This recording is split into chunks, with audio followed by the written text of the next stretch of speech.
a man who knows exactly what's going on because he is the former Defence Secretary, Sir Ben Wallace. Sir Ben, welcome to Harry Cole Saves the West. Can I get your initial reaction to the US strikes on Iran, and particularly Donald Trump's urging at the end of his statement there, saying it's time to rise up. This could be the only chance you get for a generation, and for the Iranian people to take control. Are you confident this is going to be enough to enable regime change? Well, what we do know is that when these regimes eventually fall, no one seems to be able to predict it, not least our own intelligence services. No one really predicted the fall of the Berlin Wall. For some of your viewers or listeners of my age, I remember no one really expected it. No one really expected the Assad regime just to crumble so very quickly, or indeed the Gaddafi regime, if you remember, in Libya. So these things have a habit of just crumbling without any prior warning. The danger I think we have with today's strikes is I understand it from a point of view of limiting the nuclear capability of Iran and trying to make sure that the IRGC doesn't continue to export terror and indeed violence around not only the neighbourhood but also further afield, such as in the United Kingdom. I think what's going to be really hard is the back end of Donald Trump's speech, where it talked about regime change. I'm not sure how much that is thought through by anyone, and I hope that we're not in a position where someone has effectively persuaded the President of the United States that this is going to somehow be a great deal that's going to be very easy. I know the Iranians very well. I chaired the all-party Iran group for 8 years in Parliament. They've had 40-odd years of oppressing their own. They know how to cut off information, how to oppress, target. They're the sort of Stasi of the Middle East in that sense. So I'm not sure how this is going to end, and I do hope that it doesn't end in the deaths of thousands of Iranians who effectively hear the call to arms by the President of the United States. But in the end, it's just going to be a bombing campaign from the air. Thousands of Iranians have already died this year. I mean, there have been protests on the streets since December. We've seen horrific images of protests being shot in hospital beds, body bags piling high.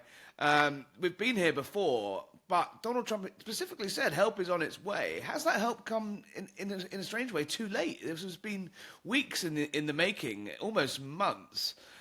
What more needs to be done? As you say, you can't do regime change from the sky, but what more can America do to push what is falling? Well, I think that's the problem, and I don't think that has happened. I mean, if you were to do regime change anywhere in the world, even, and let's put aside whether you should or shouldn't do it, but if a outside government wanted to change the regime of another nation, you have to prepare the opposition, you have to train them, you have to equip them, you have to arm them with communications, if not weapons. That's how you do regime change in the traditional way.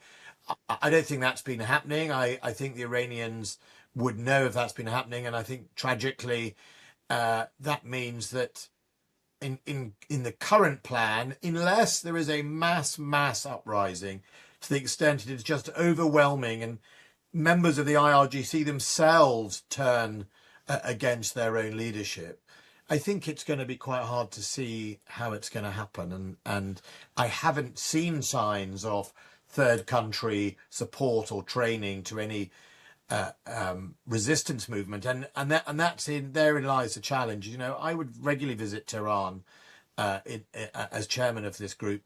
There are lots of opposition to the government, doesn't like the government. Some of them are ex-Shah-ish. Some of them are the People's Mujahideen of Iran, which is more of a cult group of people. Some are ethnic minorities, pockets of Arabs or others who have opposed the Iranian regime. But I don't think there's a strong movement. And, the son of the Shah, who you see quite a lot of in the United States, he doesn't really have a following. He's got some money behind him. But the one thing Iranians didn't want when I used to visit was a return to the Shah, who used similar oppressive methods on the people that this regime does.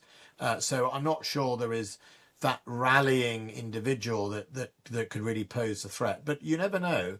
And these things, like in Syria, have a tend to just crumble. Big risk for Donald Trump. He's got crucial midterms, legacy-defining midterms in November. He campaigned on a Pacific promise of no more forever wars, limiting the engagement of America as the world's policeman. We saw his gamble with Venezuela in January, but this is the biggest one yet. If he gets this wrong, U.S. presidents from Jimmy Carter to Gerald Ford and even Ronald Reagan have had Iran as a thorn in their side and clouded their legacies from various degrees. Do you think he knows what he's doing? Is there an end game here, or is this suck it and see? Well, I think a man who styles himself as a deal maker could well meet the ultimate deal makers. Iranians are famous not only in the region or the Gulf, but in the world for being great traders. That is what the great empire of Persia was partly about. If you want to buy a Persian carpet, be prepared to haggle. So it may be that Donald Trump has misread that the Iranian regime will somehow come to the table and do a great deal.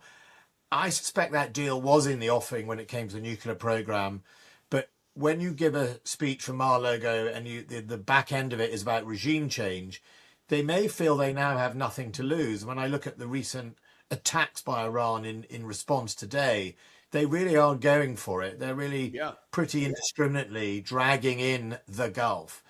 And I think the biggest gamble for Donald Trump, and I think this could be very damaging for him, is forget whether this is resolved in the foreign policy space.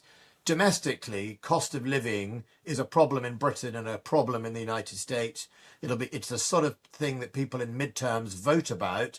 This will have a price on the oil. This will have a massive impact on the cost of energy.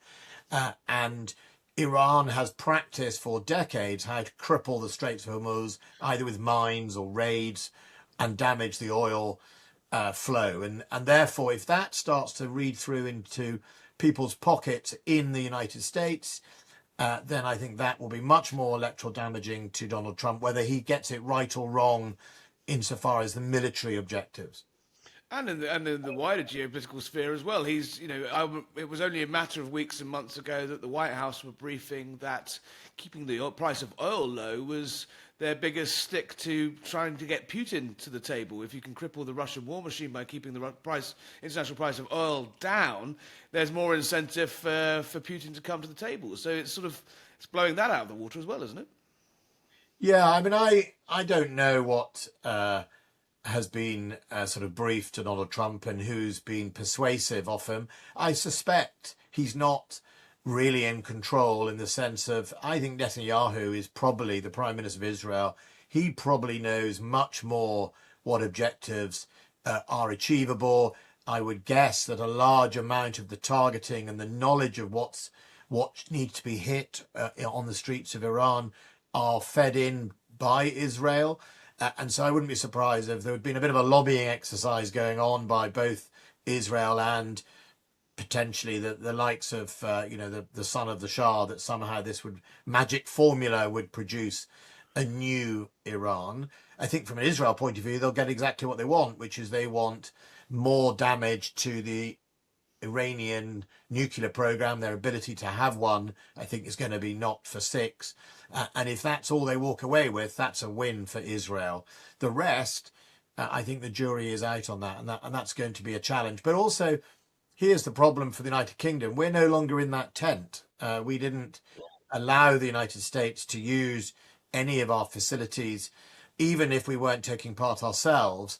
And I think that's probably because the Prime Minister thinks of everything as a lawyer rather than thinks anything as a Prime Minister and a politician. And if he was, he'd realise that there are trade-offs between whether or not, the policy decision, because I think it was actually a policy decision to help him or not, was worth it, because now we don't get to know what the longer term plan is of the United States, and we certainly don't get to therefore influence it going forward.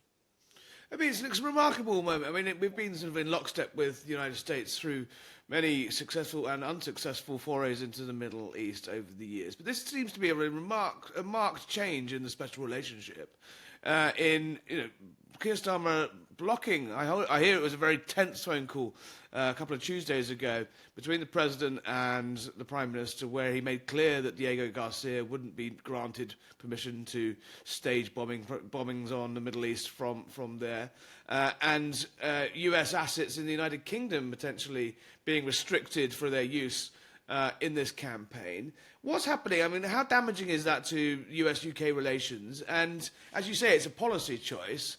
Do you think that policy will be coming under huge amounts of pressure to change right now?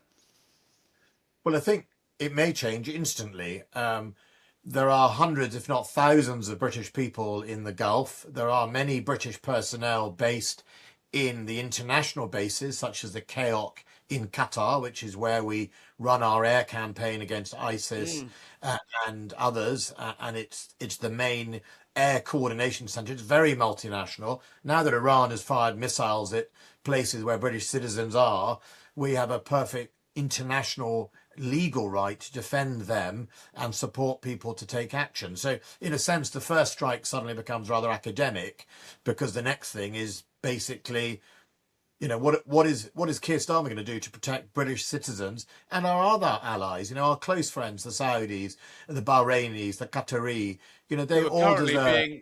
Who are currently being struck as we speak. There are drones and missiles falling down on our friends. Well, if this Prime Minister hadn't paused our defence investment and played politics with press releases on continuing to invest in our defence, we'd have more options. But unfortunately, we don't have any options at the moment. Very little we can send directly to them because, if you remember, Rachel Reeves paused everything. We're now into nearly 2 years of nothing from this government, apart from basically cutting defence in reality. So we have less options. But look, I think there is an issue here. On the one hand, I have some sympathy with the current government of the United Kingdom, which is, ultimately these bases are our sovereign bases, right? It is our sovereign right to decide who uses it and doesn't. And, just like Donald Trump has been right that Europe has taken America for granted in NATO for very many years, that taking for granted works both ways. Britain has a perfect right to decide, because it's its sovereign territory, what it can and cannot do from it. But I do think I would just be on the different line of that foreign policy view. I think probably we've come to a stage where the Iranians will probably still continue to have a nuclear program, and that needed to be dealt with. But I think I'm not sure where we're going to go from here anyhow. And look, I suspect Keir Starmer, being such a sort of two-dimensional lawyer, doesn't realise that Diego Garcia, one way or the other, has probably enabled half this American attack anyhow. It's not just an air base. And no doubt the United States has made its views known. But now we just don't know how it's going to work out. Well, that's really, in reality, the special relationship on paper, yes, we have our sovereign right to tell them to, jog on. But actually, in reality, and this is in Diego Garcia and the whole Chagos mess is a perfect example of that. If you were to start totting up the ledger, suddenly the special relationship looks a little bit one-sided, with America protecting the United Kingdom and Europe in space, under the sea, in cyber, you name it, it's there. The massive intelligence sharing, it is a fairly unbalanced relationship. So if we were to start throwing our weight around saying, no, you can't use RAF Milfield, you can't use Diego Garcia, suddenly we're going down a very slippery slope there, where if someone was to start totting up the ledger, we'd be in the red, right? Oh, I undoubtedly the United States has been carrying the heavy lift for many years, although this year is the first year since the Second World War that Europe collectively is going to outspend the United States on defence spending in its equipment programs, and that is going to continue to happen for the next decade approximately. So ultimately Europe did get the memo, albeit pretty late. We are starting to do our own heavy lifting. But ultimately, sovereignty, it's a matter for each country. I said no to America on a few occasions, nothing like this, but it's certainly in a sensitive area. I would have robust discussions with the US Defense Secretary if I felt something was not in the UK's interest or our joint interest. That's a relationship. I mean, that's what you do. But I think what I'd probably say is that what Keir Starmer should really do is set out how he could play a role, the United Kingdom, to enable or help America, even where you have a disagreement. And there are lots of things we could have done to help America and Israel, who, remember, have been victim of some 700 inbound strikes from Iran at the same time. But, we could have played the role which we should be doing of protecting our Gulf allies, our Arab friends there. I would like us to be right now providing air defence, helping make sure that the Iranian conflict is contained and doesn't spread, because if it spreads, then we're all in trouble.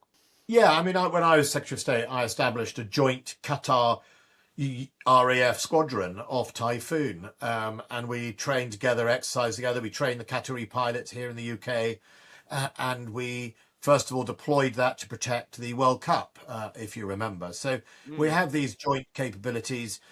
We can deploy from Cyprus. We can use the air bases subject to permission of the sovereign states in the likes of Qatar or of the likes of elsewhere in the Gulf, Bahrain. We have a Navy base in Bahrain at the moment, small, but nevertheless a base, I think basically where it just been hit this morning by the Iranians, not far from there at all. So we are there in the region, and we could definitely do more to support. The question for Keir Starmer, well, I suspect he'll turn to his Defence Secretary, ask him to deploy some assets, and that if the Defence Secretary is any good, he'll say to Keir Starmer, I'd love to, Keir Starmer, but you haven't funded me properly. You go posing around the stage talking about coalition of the willing, but you never put your money where your mouth is. I mean, I suspect he'll probably turn first before he turns to his Defence Secretary, to his old ally and comrade, Lord Hermer, the Attorney General. Can you remember a time when Britain was so led by the book and by the controversial book, rather than instinctively doing what's right? Well, Lord Hermer spent most of his time suing me when I was Defence Secretary, and in fact, I think the day before he was promoted to the Attorney General, he was in court suing the Ministry of Defence. So that's, first of all, that's the area he comes from, and that's the side of the politics. But I think the other thing that seems to have very much changed, and I suppose, given Keir Starmer is also a lawyer, is people are taking legal advice in this government as the actual direction of the government, rather than advice. Legal advice is just legal advice. A minister has to decide informed by legal advice. It is not, we don't hand, or we never did in our government, hand the power to the Attorney General and his minions to veto defence ministers' decisions. And, within any government, there were some ministers who would just go along with advice. But there are others who'd say, thank you very much. I've looked at it, read it. On balance, I don't agree, and we are going to progress. And when it comes to international law, it's very broad interpretations. Yeah. And I suspect that if Keir Starmer was anything other than a lawyer, he might have taken a more geopolitical view and decided differently. But I think he probably takes one of his chums' advice as law rather than advice on law. I mean, the case is there, right? IRG goons stabbing people on the streets of London, hacking Parliament, hacking Whitehall, acting with almost impunity, 20 foiled terror plots linked back to Iran. I don't have to tell you, as a former security minister, the threat that Iran pose on the streets of London. The case to be made that they are a direct nemesis, an enemy, and a threat to Britain is watertight, surely. Well, I think Donald Trump said at the beginning of his speech, imminent, that there was an imminent threat. And imminence is the main key word that you look for when abiding by international law, when a country can defend itself. If there is an imminent threat to you or your allies, you are allowed to take lethal force in defence. And he has clearly seen in his intelligence and advice in the United States that says the United States, her citizens or her allies or her assets were under imminent threat from the Iranian regime. Once he did that, he then was clear, and remember, American law and English law are very similar, to obviously authorise what he went on to authorise. Once that happens, under international law, we are an ally. If they request our help, then as long as we can satisfy ourselves that there is an imminent threat to our friend and ally, then we are able to join. It's perfectly legitimate. That's how we help Ukraine. Ukraine requested our assistance from not just an imminent attack, but an actual armed attack at the time. And that is why we support and help Ukraine with weapons or anything else. And you know, I think the reality is, obviously we would have to satisfy ourselves to what extent it was imminent, but given, you know, similar law, etc., and the intelligence, I suspect that if you had an Attorney General or anything other than Lord Hermer, who probably despises the United States before he even gets out of bed, certainly does by the people he used to back suing us all the time, all the enemies of the West, I think he comes up with that. But I wouldn't be surprised if most of the most reasoned, learned Attorney Generals I've met in my time would probably have said, Prime Minister, you know, 6 to 1, half a dozen the other, but it's up to you, Prime Minister. It's a policy decision, really.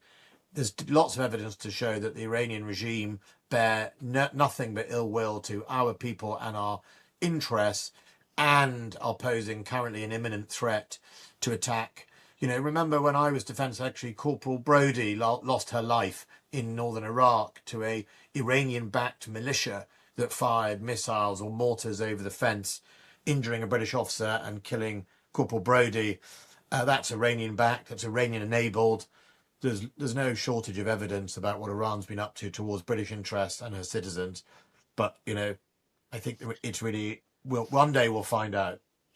Well, I mean, that's the problem with lawyers, having lawyers versus leaders. I mean, you talk about, you know, Richard Herman defending the enemies of the West. How much damage is this doing to Britain's standing in the alliance, the wider Western alliance? Australia have come out studs up this morning.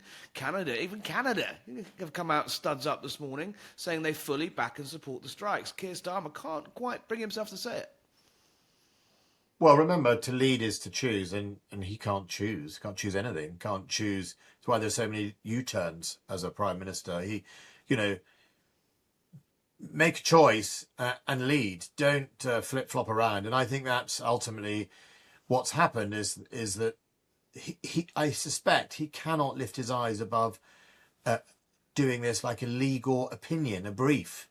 And that means that when it comes to seeing the world as it is, rather than you wish it, he's pretty blind. And I think, look, I'm not saying that Britain should be going around breaking international law. I think time will tell to what extent the US strike was within proportion to deal with that imminent threat. I think that's my point about Israel. Israel's point would have been, look, this is about a nuclear weapons program.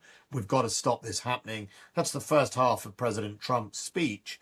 The regime change bit, you know, without boots on the ground, without actually being followed through, that's all in a much more murky area. But nevertheless, I think the initial dealing, you know, I remember getting in trouble as Defence Secretary saying, I think Soleimani, the IRGC leader, when he was killed by the Americans, I would have done the same thing. I think I remember getting shouted at by number 10. But one of the reasons, I think I definitely was, one of the reasons the IRGC is so dangerous is because of individuals like that. And that had to be dealt with. So. Final question, Sir Wallace. In all your time in government, we've discussed it at length many times. The sanctioning and the barring and the prescribing of the IRG was a topic of live debate. It's never happened. The EU finally got there. The Americans have done it. Other Five Eyes allies have done it. Why did Britain not do it? And does that not look a little stupid now, in hindsight, given that the threat that Iran posed to the UK? I don't know. I mean, I've been around the block. Hamas, IRGC, all of that. I mean, you know, remember, Hamas is a terrorist organization. The IRGC is a government, is part of the government. It's an army, right? It is the actual army. I think I used to be in favour of the Quds Force IRGC, which was their external wing, the wing that dealt with the sort of Hezbollah and the militias elsewhere. I think the other reality is that prescribing does have a role to play, but it tends not to make a difference to non-domestic groups. I mean, if we prescribe the IRGC tomorrow morning, We had an embassy in Tehran. What would it actually have done? There were already lots of sanctions against Iran. I mean, if you want to make a symbolic prescribing, yes, you could absolutely do that. And I think maybe that should have been done quite a long time ago. I don't think it should have been, not done now. I think I think it could have been done, 2, 3, 4 years ago. Maybe even in my time, we should have done it.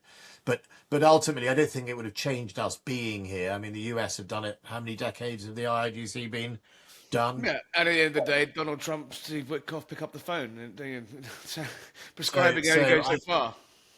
Yeah, I mean, but look, it's not a magic wand. The biggest silver bullet we should have been doing is funding our defence properly, giving Britain options. It meant that we could have had bigger presence in the Gulf right now. We would have had bigger presence on the Eastern European border to deter Russia. It would have meant that we would have been able to protect our friends and allies and had choices today. We could have taken a different role if we wished to. I mean, there wasn't much we could have done, even if we had gone along with the United States at the moment, because this government has basically refused to do anything other than spin its way into defence spending. Very valid points to leave it there. So Ben Wallace, former Defence Secretary, thank you for joining us. Come back and see us as this plays out. I suspect it's going to be a running story. Thanks for joining us. Thank you, Harry.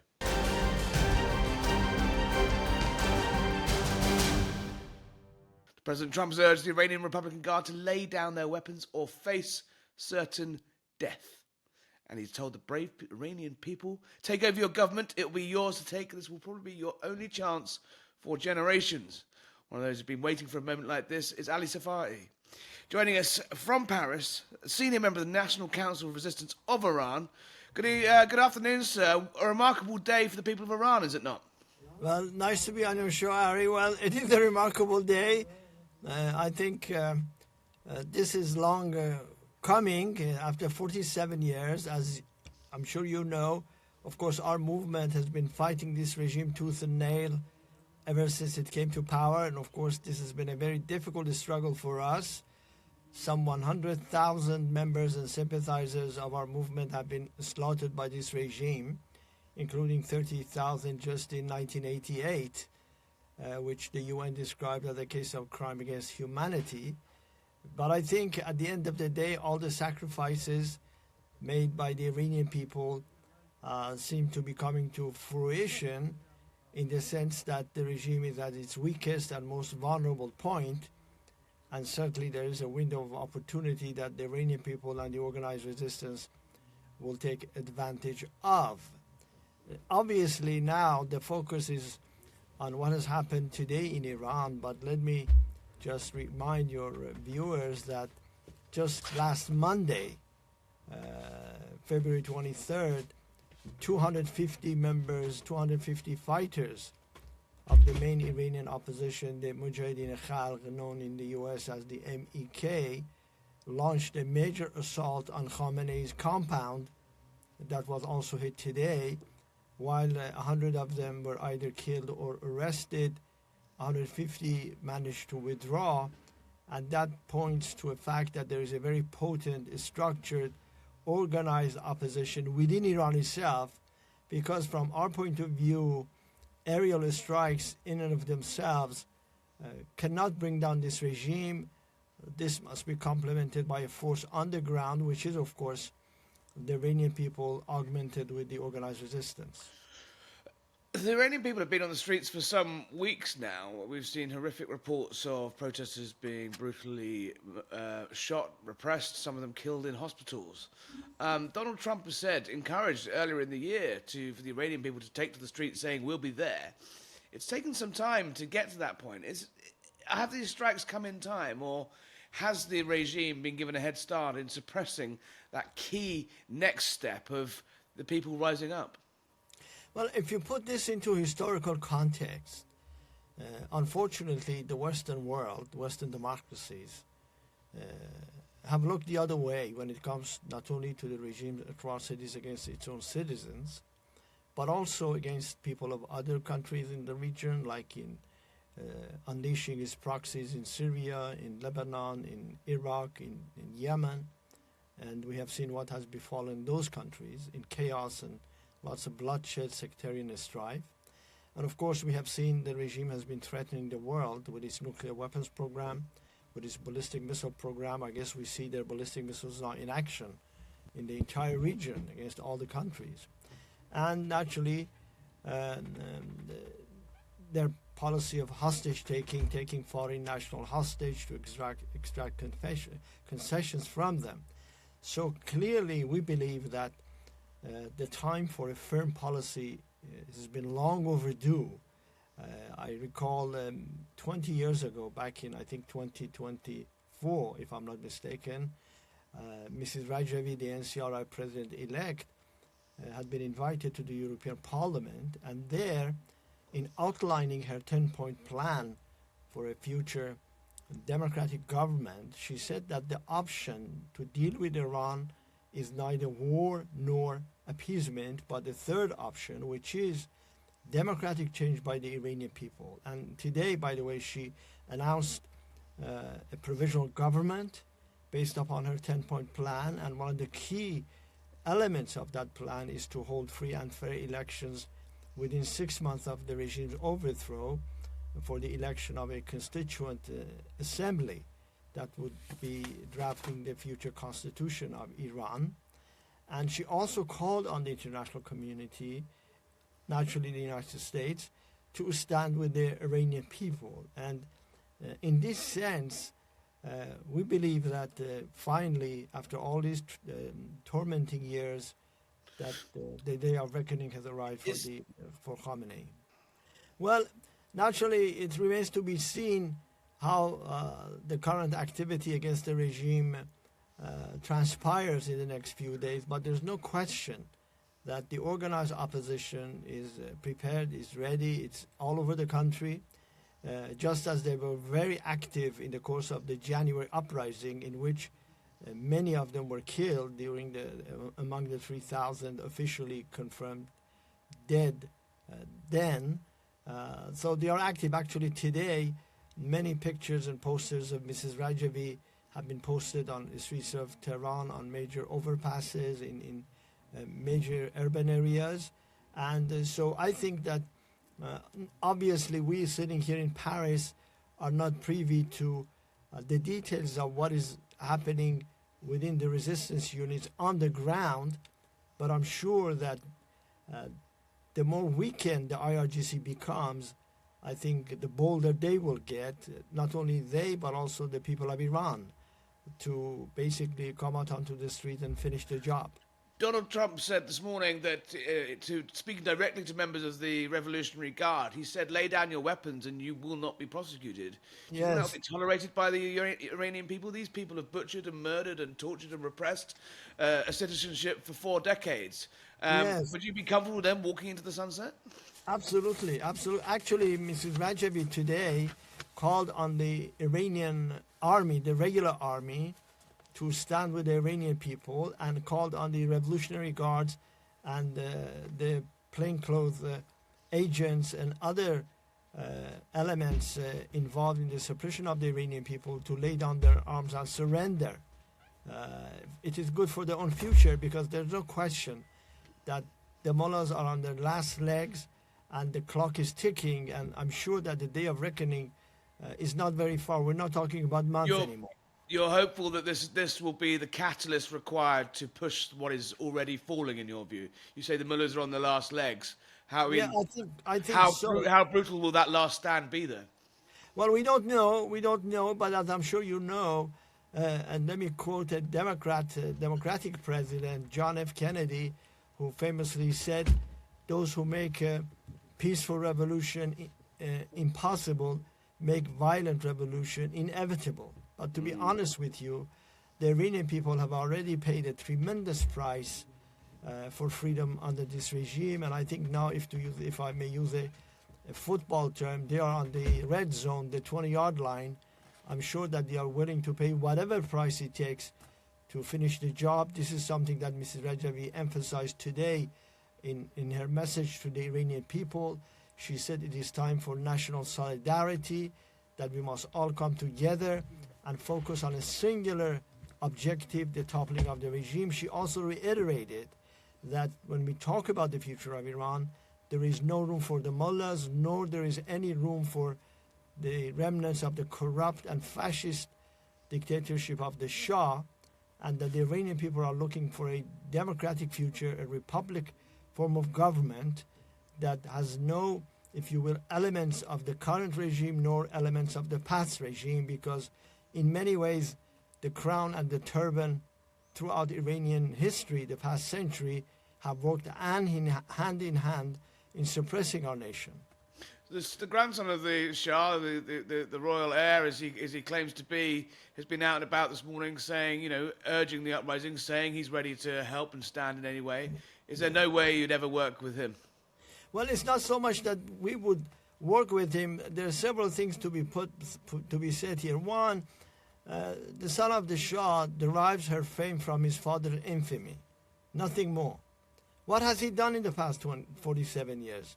Living a lavish life in Washington. Actually, when the uprising in Iran began on December 28th, he was vacationing in Greece, and he came to the party very late, and he wants to leave it very soon.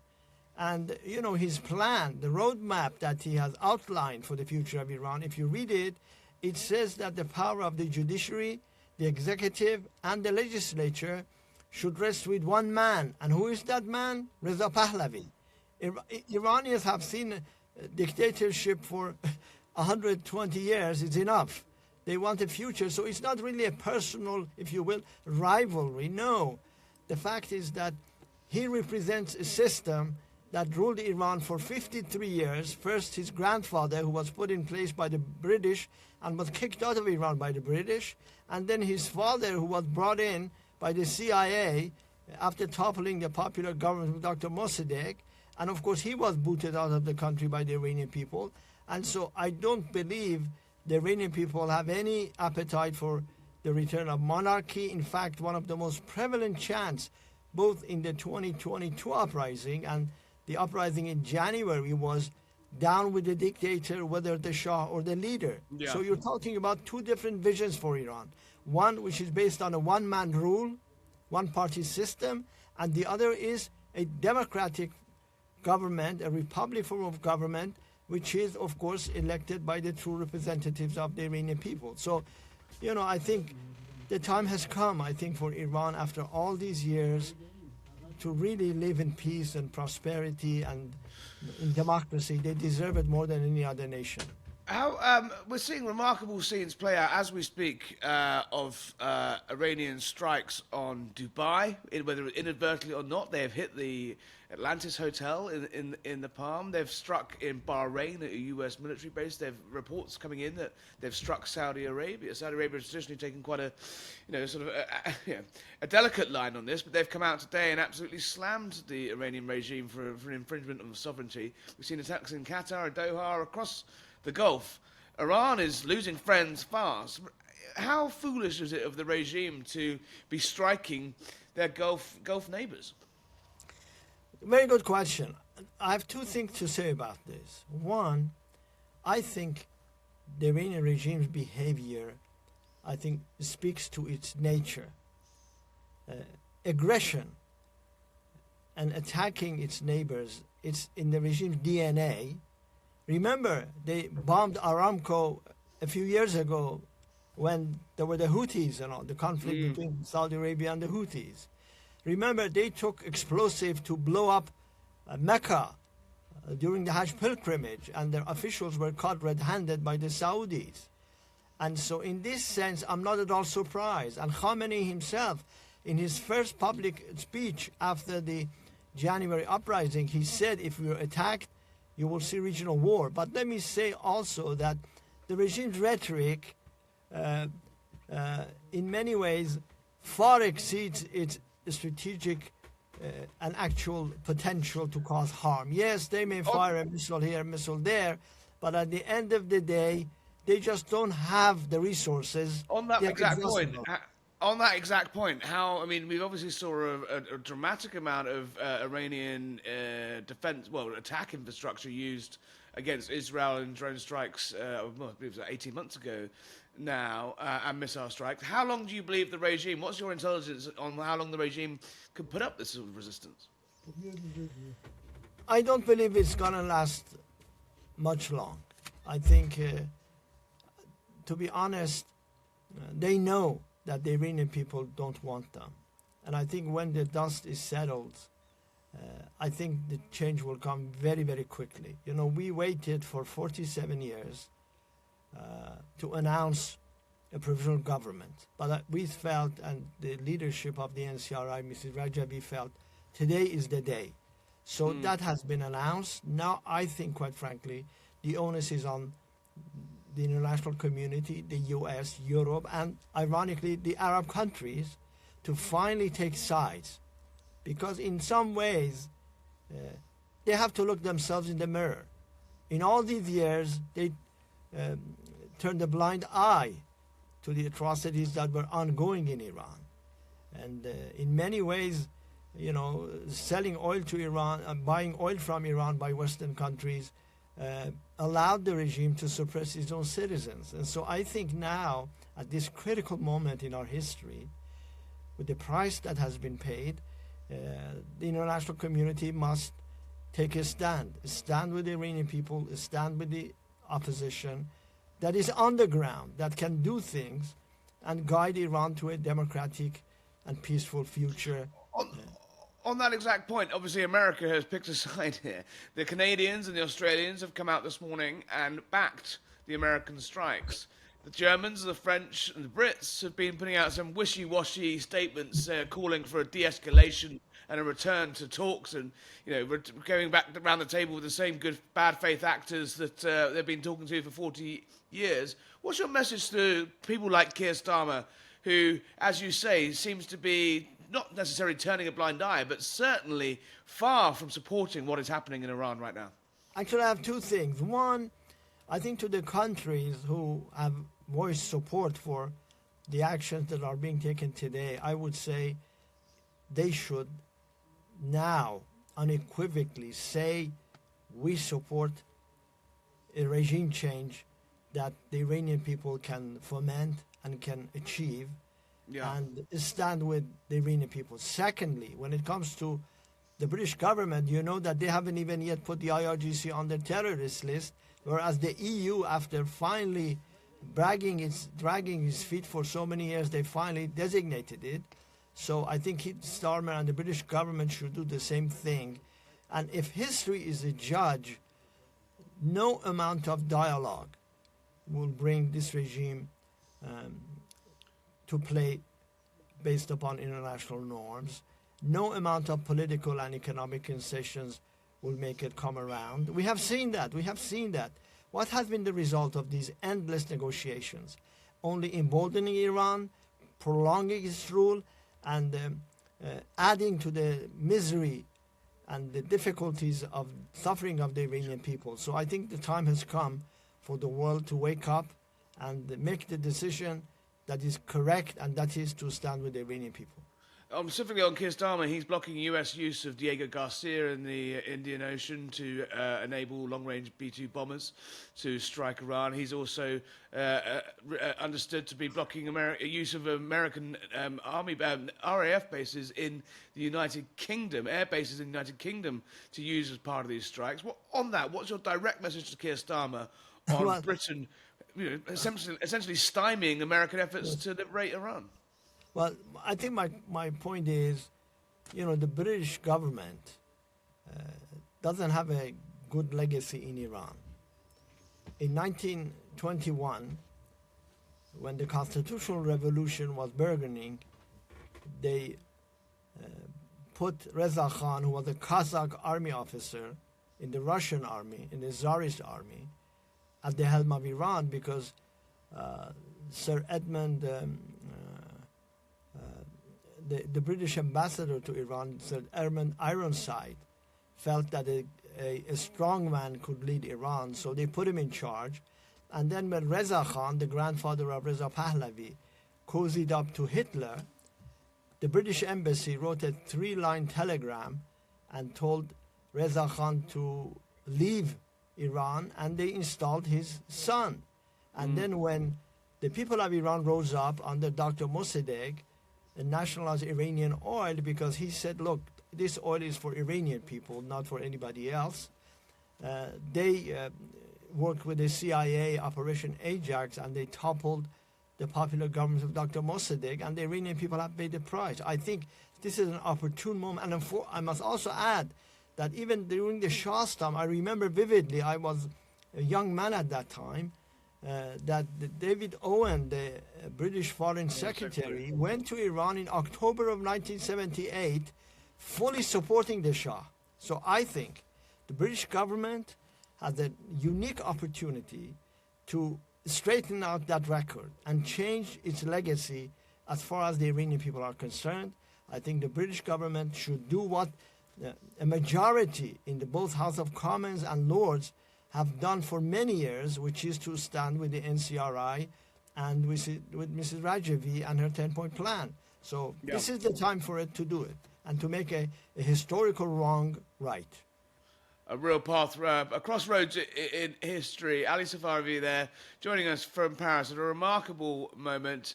So all power to your elbow. Come back and keep us updated as this plays out. And I'd be happy to. I wish you and your comrades the very best of luck.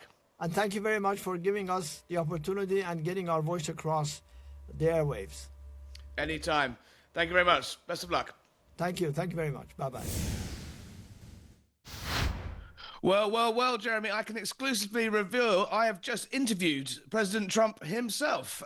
Speaking from the White House on the telephone a few hours ago, he has launched an astonishing blast on Keir Starmer. He has suggested that perhaps he's pandering to Muslim voters in his reticence to join the American war in Iran, blocking those bases, as we were just discussing the other day. He has said that, Keir Starmer has to stop letting in people who hate Britain into our country. It is a fairly grim assessment from the president about the state of the special relationship. It's safe to say he is raging. He heaped praise on France, on Germany, on NATO, and said Keir's doing things a bit different. He said he never expected to see this from the United Kingdom. He is not a happy president. And that's an exclusive. That's online with The Sun right now. Go to thesun.co.uk. You can read it. It'll be right up there in lights on our website. President Trump speaks to The Sun, speaks to the people of Britain. He says, I love the people of the UK. The people of the UK will be as disappointed as I am in the situation that we find ourselves in. But he basically says that special relationship that's been the cornerstone of Britain's diplomacy for many, many, many, many decades is in one of its toughest spots for a long time. He points to the Chagos Isles deal. He says, why is he doing this? It's woke island. It's unnecessary. He just doesn't understand why Britain would do that, why Britain would turn its back on one of its closest ally at its time of need. And read it there on the Sun website. It's pretty lively. It's interesting, isn't it? Brilliant exclusive, Harry, and thank you for giving that to us. Go to the Sun now, sun.co.uk. Donald Trump speaking to the Sun, saying what many, hundreds, thousands of viewers and listeners to this radio station the last 48 hours have been saying. You see, Harry, what you've got the apologists and the hand-wringers who will say, oh, we shouldn't just kowtow to America. We got old Zach Polanski with the teeth saying, it's a rogue state. But all of these people will not answer the question that the mad mullahs of Tehran have sponsored terrorism. Even John Healey, our Defence Secretary, Harry, yesterday saying there were 20 plots to kill British people. In my mind, whether I like Donald Trump 100% of the time or not, doesn't matter. This man is doing his best to cleanse the world of a mad mullah. And yet, what do I wake up to this morning, mate? MPs are the University College of London's Islamic Society mourned the death of him and wrote a video eulogising the Supreme Leader. We just heard from a viewer saying that in Manchester tomorrow there's going to be candlelit vigils, man. It's nuts. It is nuts. And the president said to me, he said, nothing is like it used to be. He doesn't recognise Britain anymore. We're living in a different world, he says. And, that would chime with your listeners, Jeremy, and some of them are calling in and sending you voice notes saying exactly that. The president told me it's not a recognizable country. He says, look at what's happened over there, as in Britain, in a period of time. It's so different. He says London is very different, a very different place. And he went after his favorite person in the world, Sadiq Khan. He said, got a terrible, terrible mayor. He said, you've let in some terrible people. It's a very different place. It's very, very sad to see. And he said, and I said, what is your advice for Keir Starmer, Mr. President? And he said, stop people pouring into your country from faraway lands, and stop people from coming in from foreign lands who hate you. It's extraordinary. I mean, this is this is right off the cuff. This is an exclusive Harry has got with Trump. And Trump is saying exactly what we've been saying for the last 2 days, that it's not... There are flaws in everything, but I don't think a lot of British people, certainly those on the left, really understand. When he came to power, I said it earlier, when he jumped up and down about NATO, and everybody went, how can you do that? Because he's been paying billions more than the rest of us, and we expect America to defend us. Can I show you a clip from Pete Hesketh, the Secretary of War, as well? This is brilliant. Watch this. This is what he thinks of Starmer. As we've said since the beginning, capable partners are good partners. Unlike so many of our traditional allies who wring their hands and clutch their pearls, hemming and hawing about the use of force.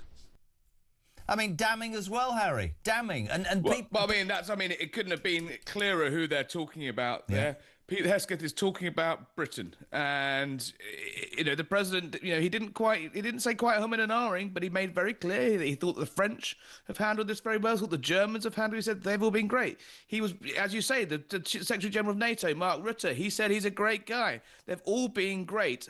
They've all been great other than Keir Starmer. We think Keir's just very different at the moment. He told me, that's a direct quote from the President of the United States. Now, my interview with President Trump has caused quite a stir, both in Britain and today in the Oval Office, where the president doubled down on his astonishing attacks on Sir Keir Starmer. It's safe to say the leader of the free world is pretty pissed with Britain. Last week, Sir Keir Starmer, the lefty Labour lawyer that leads Britain, blocked American B-2 bombers from refuelling in the crucial Indian Ocean island of Diego Garcia, that military base that's been so contentious this year as Britain looks at how they can secure its future, potentially giving it away only to rent it back from Mauritius. The Chagos deal has been rumbling along for months now, but it's pretty clear from Donald Trump's words to me last night and in the Oval Office today that he considers the deal dead. He told me he calls it Woke Island. He has no idea why Britain's giving it away. He just says ignore a non-binding international ruling perhaps means that one day Mauritius could claim ownership for the island. No phone, a person to speak to. A man who knows Donald Trump very well, a man who knows naval intelligence very well, a man who knows the MAGA movement very well. Jack Posobiec, welcome back to Harry Cole Saves the West. Thanks for joining us today. Pretty remarkable moment. You know better than most people the depth of the special relationship in terms of military might, naval might, satellites, security, cyber, spying. It's bigger than two politicians. But I can't remember a time when it's been quite this rough. And is Donald Trump just annoyed about Diego Garcia? Or is there something slightly wider in the relationship between Britain and America, do you think? Well, I think that remains to be seen. Clearly, we know President Trump, and I was there with him at the Board of Peace just a couple of weeks ago, or really just last week, I should say, when he spoke about Diego Garcia. He talked about the importance of this. He put a Truth Social post up about it just after then, talking about the importance of the UK maintaining that, allowing the United States to continue their basing rights there, and in terms of aircraft to provide those options for these critical refueling flights, as it is almost directly south of the Persian Gulf, and just allows for more optionality for long-range bombers, as many of the United States' holdings and territories and other territories in the Pacific do. The way that Puerto Rico kind of serves the similar purpose in the Caribbean, at least not so much for air, but for naval vessels and naval capabilities there for the United States in the Caribbean. And so this is something that has long-standing been a key element of U.S. and British partnership there in the Indian. And for this refusal, I believe that President Trump very clearly took it personally, and I think that's why he responded the way that he did.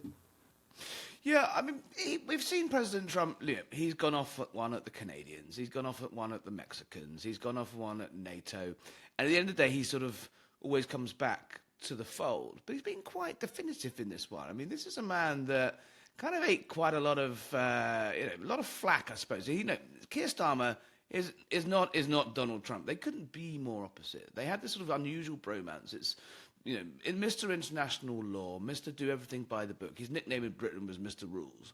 And then you have a president on the other side who says that the only guardrails that he actually has are his own morality, regardless of constitutions or legal or international legal obligations there.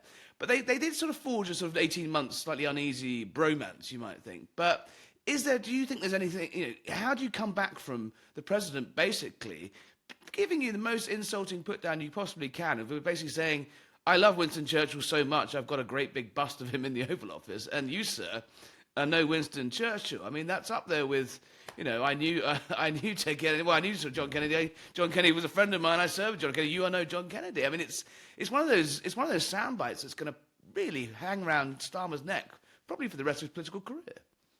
Well, I think that's exactly right. And look, we know that President Trump has this affinity for the UK because of his Scottish ancestry, because of his mother being born there, because, of course, of his property up in Turnberry, because of his relationship with the late Queen, someone who he held in the highest of esteem. And, in fact, he also talked very favorably about King Charles, and he said that he was hoping to see the king very soon here. So I think that, again, he thinks that it really feels that he's shown the utmost of respect to the UK, to the British system, to the relationship, and doesn't feel like that's been reciprocated at a time, by the way, when, of course, he's facing headwinds from the Democrats, he's facing headwinds from the United States Senate, even Republicans there, to pass his agenda and put it into legislation, different acts like the SAVE Act that he's pushing for allowing, or I should say blocking, illegal aliens to vote. So this comes at a time where the president, of course, has gone in for quite a big gamble. Obviously, going to war is never an easy task, as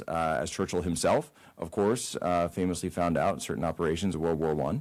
And this is a time where he's looking around for allies, and I think he thought he was going to find one in Keir Starmer, and he did not. And that, of course, is going to permanently, I think, color his relationship with the PM. But that being said, President Trump also has a remarkable capability for forgiveness and for redemption. We've seen him do this time and time again to people that he's been crosswise with, to people that he's called out in the media, depending on how they respond. If they respond and course correct, if the PM does that, there is a possibility that President Trump could say all is forgiven. We've seen him do this time and time again, so it wouldn't surprise me if that happens as well. Well, yeah, the king is due in Washington, D.C. and New York at the end of next month, so that's certainly going to be a lively moment. He was actually pains to say to me last night that actually, while he still loves the UK, he still loves, as you said, that relationship he has with Britain. He loves King Charles, and he said, I'm looking forward to seeing this. He basically said, none of this will overshadow my relationship with Britain, but it's Starmer that I've got a problem with. The other thing we discussed was, and we see it, I think, a lot here in the United States, there's a big crossover, is the idea of left-leaning politicians are now realizing that in light of what's happened in the Middle East in the last couple of years, they are essentially bleeding out voters to the hard left, and a hard left combination of traditional left-wingers and Muslim bloc voting and Islamist elements, sectarian elements within infiltrating mainstream politics. I suspect he'd probably take quite a dim view of that shaping foreign policy, and Keir Starmer is open to the accusation. It's not just me making it, it's the leader of the opposition in the United Kingdom, it's multiple commentators in the UK who are saying, look, there's clearly party politics involved in this. I mean, the special relationship is surely meant to be more than helping the party that's in power and keep its grip on power by essentially sucking up to Islamists. Well, and in fact, J.D. Vance as well, when he spoke in Munich last year at the Munich Security Conference, this is something that he pointed out as well, that when you see Islamists gaining more power, gaining more population size in terms of their percentage through mass migration in countries like the UK, he also called out France and Germany and others, and particularly in Western Europe, that he said this is clearly and could potentially be something that causes the United States to rethink those relationships. And when we talk about the special relationship, we're not just talking, of course, as you say, about these formalities. We're talking about military basing rights. We're talking about the Five Eyes intelligence sharing treaty, which I certainly used every single day when I was in the intelligence community and have a very clear understanding of how much intelligence the U.S. shares with the UK and the other Five Eyes partners, and vice versa as well. And so that is something that has only traditionally been shared with countries that are in the Anglo sphere. So this is not something that's shared with other NATO members. It's not something that's shared with other partners, not like Israel, for example, that we embark in military operations with. Five Eyes is always the highest level of intelligence sharing. So for J.D. Vance to call that into question, that seriously calls into question whether or not the U.S. is going to allow direct access to the array of spy satellites, the communications infrastructure, the NSA databases, all of these things that the U.S. and the U.K. traditionally have shared in terms of national security, that he is really looking at that saying, look, there's a serious issue here that if these, I don't even know how to put it really, these new demographics taking over in various parts of the country, having influence in various parts of these countries, could call into question whether or not those security agreements continue. So he's playing with fire, essentially, and he really is. Yes, very much so. I mean, it would be unfair to say it's just the sort of Middle Eastern linked community, should we put it? I mean, Harry, imagine if you put out right now that the location of U.S. submarines or the strike packages for targets that were coming up in Iran before it took place, let the Ayatollah know where, when the strike was coming, this sort of thing, or given the locations of U.S. special forces. Again, these are the types of material. I'm generally speaking, right? I'm not revealing anything, but in generally speaking, these are the types of things. You've revealed too much. That's the CIA. That are so sensitive. And that's actually the New York Times, believe it or not. That the United States would currently, perhaps be sharing and not want to after that. It'd be unfair to say it's just the changing demographics that have some skepticism towards this operation, this war, I think we call it, in Iran. The long shadow of Afghanistan and Iraq linger over Britain, just as they do across America. There is sort of skepticism about the end game of this operation in the UK, just as I think there is growing skepticism here. I mean, the initial rah-rah of the Ayatollahs whacked on the first day. I mean, it's a bit like Maduro. No one's going to get sick of seeing a bad, evil tyrant in chains, and no one's going to weep for the butcher of Tehran. But what's the mood like in you have your finger on the pulse of the movement that elected Donald Trump. It feels very divided, especially online, but it does feel slightly divided around the wider America as well, in the fact that, are we really going to do this again? Is this going to be another forever war? It starts with bombs and then it's boots. There's already been 6 American casualties. The escalation around the wider Gulf, I don't think anyone really expected. How's the mood in Trump says, we're winning, this is great, we're dominant. But, J.D. Vance certainly has been coy on it. What's the temperature? Well, I would say the temperature is there is, of course, as you say, there's a level of skepticism for the United States embarking in any Middle Eastern conflict again because of the shadow of Iraq and Afghanistan. This is something that absolutely colors all of our actions over there. And at the same time, for folks who are veterans like myself, who served in these time frames, that we understand that it starts small and then it becomes bigger, and then eventually a conflagration that becomes it's easy to get in, hard to get out.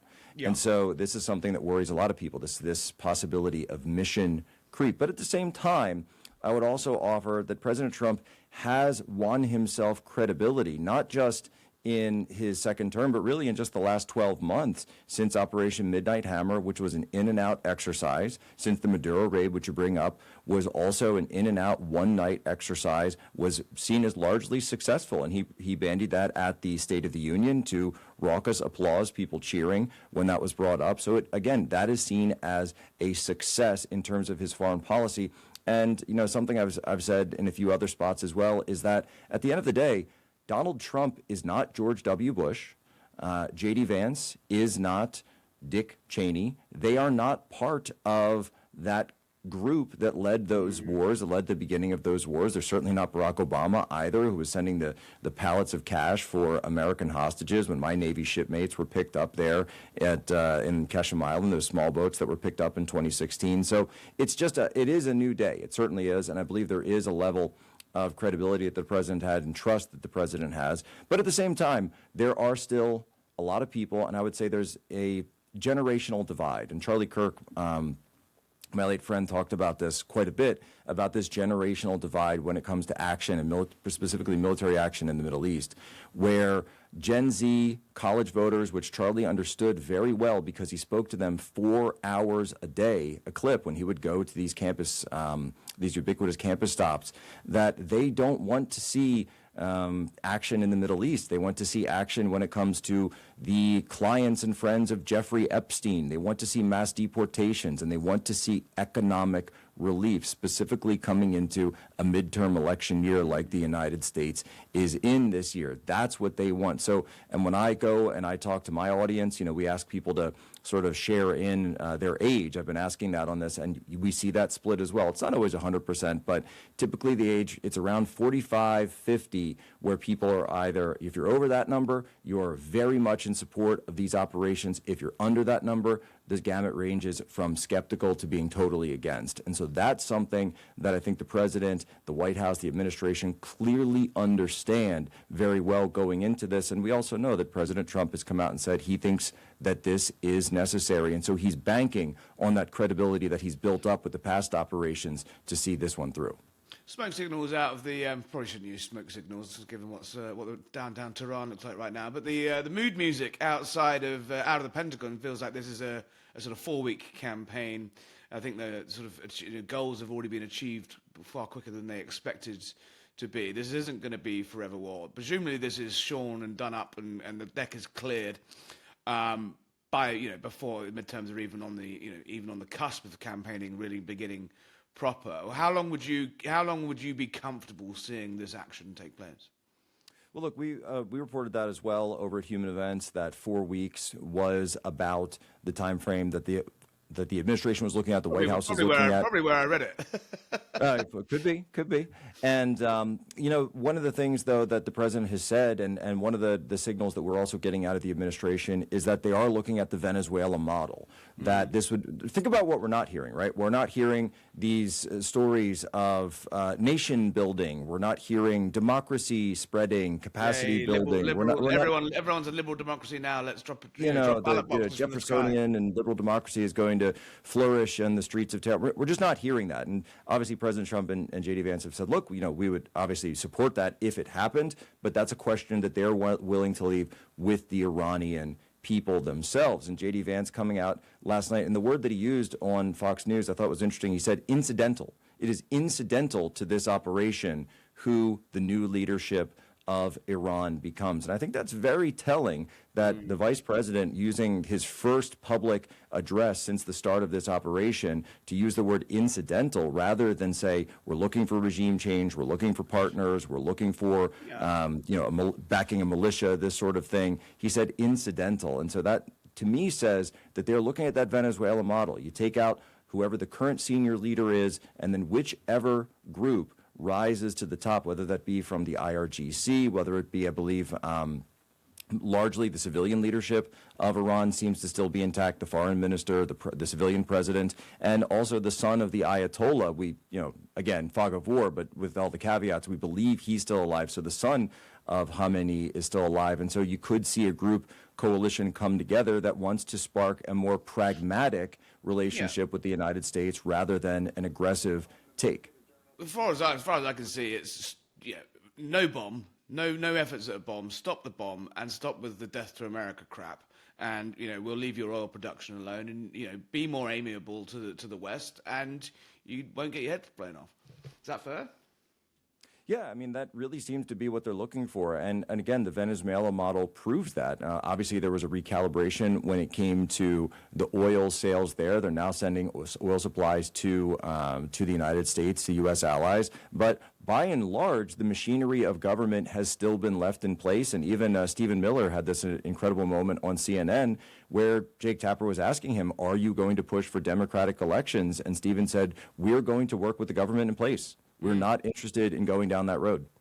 Just take out the ultra baddies and hold your nose on what replaces them then. President Trump has said before, and in times where I've spoken with him, that specifically about the Middle East, that you need tough people in that region, and so this is something where you look at his policy in Syria, where al-Jilani, a guy who has a rough background, I believe as the president called it, himself being a prior member of working with al-Qaeda in Iraq, supposedly a reformed terrorist, is now the leader, but he has the backing of the U.S. and many of our partners, and the president saying, look, we need people who are rough to take care of a rough area. I think no one's ever pretended the Emiratis, the Saudis, the Omanis, the Bahrainis are particularly nice guys. The Jordanians put a nice spin on it, but at the end of the day, they've held their grip on power for a reason. Without the flag-waving democracy that other nations have tried. Jack, the other split I can pick up, obviously it's pretty hard to miss, is this growing movement within the right, the alt-right, you might call it, the woke right, of this kind of growing obsession with Israel, and Netanyahu who's calling the shots. There's a sort of slight confusion over Rubio's comments at Congress the other day, where he seemed to suggest that Israel were going to strike first, so the Americans had to do it anyway. I think it was a bit more nuanced than that, if you actually look at the whole transcript. But obviously, those comments were leapt on by the kind of, I'd say you're probably still a member of Team Sensible, right? The Team Crazies have absolutely run with that in terms of whipping up sort of resistance to this action. You got Nick Fuentes saying, do you still think it would have been worse with Kamala?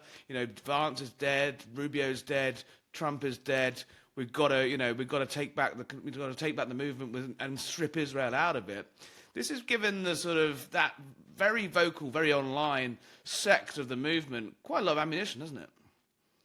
Well, I think it certainly has, and there's no question about that. And certainly, by the way, I'm not one of these people who says that it's impossible to have a discussion about whether America's interests and Israel's interests are aligned on any topic of foreign policy. I think that's perfectly fair. And in fact, I think it's probably something that should be discussed more when it comes to questions of whether or not we're going to war, whether we've already had 6 Americans killed in this. So, this is not bloodless. This has come at a cost, and certainly it deserves to be understood. Now, that being said, I wouldn't want anything to color that bias. And I do think there are times where the United States and Israel's interests do align.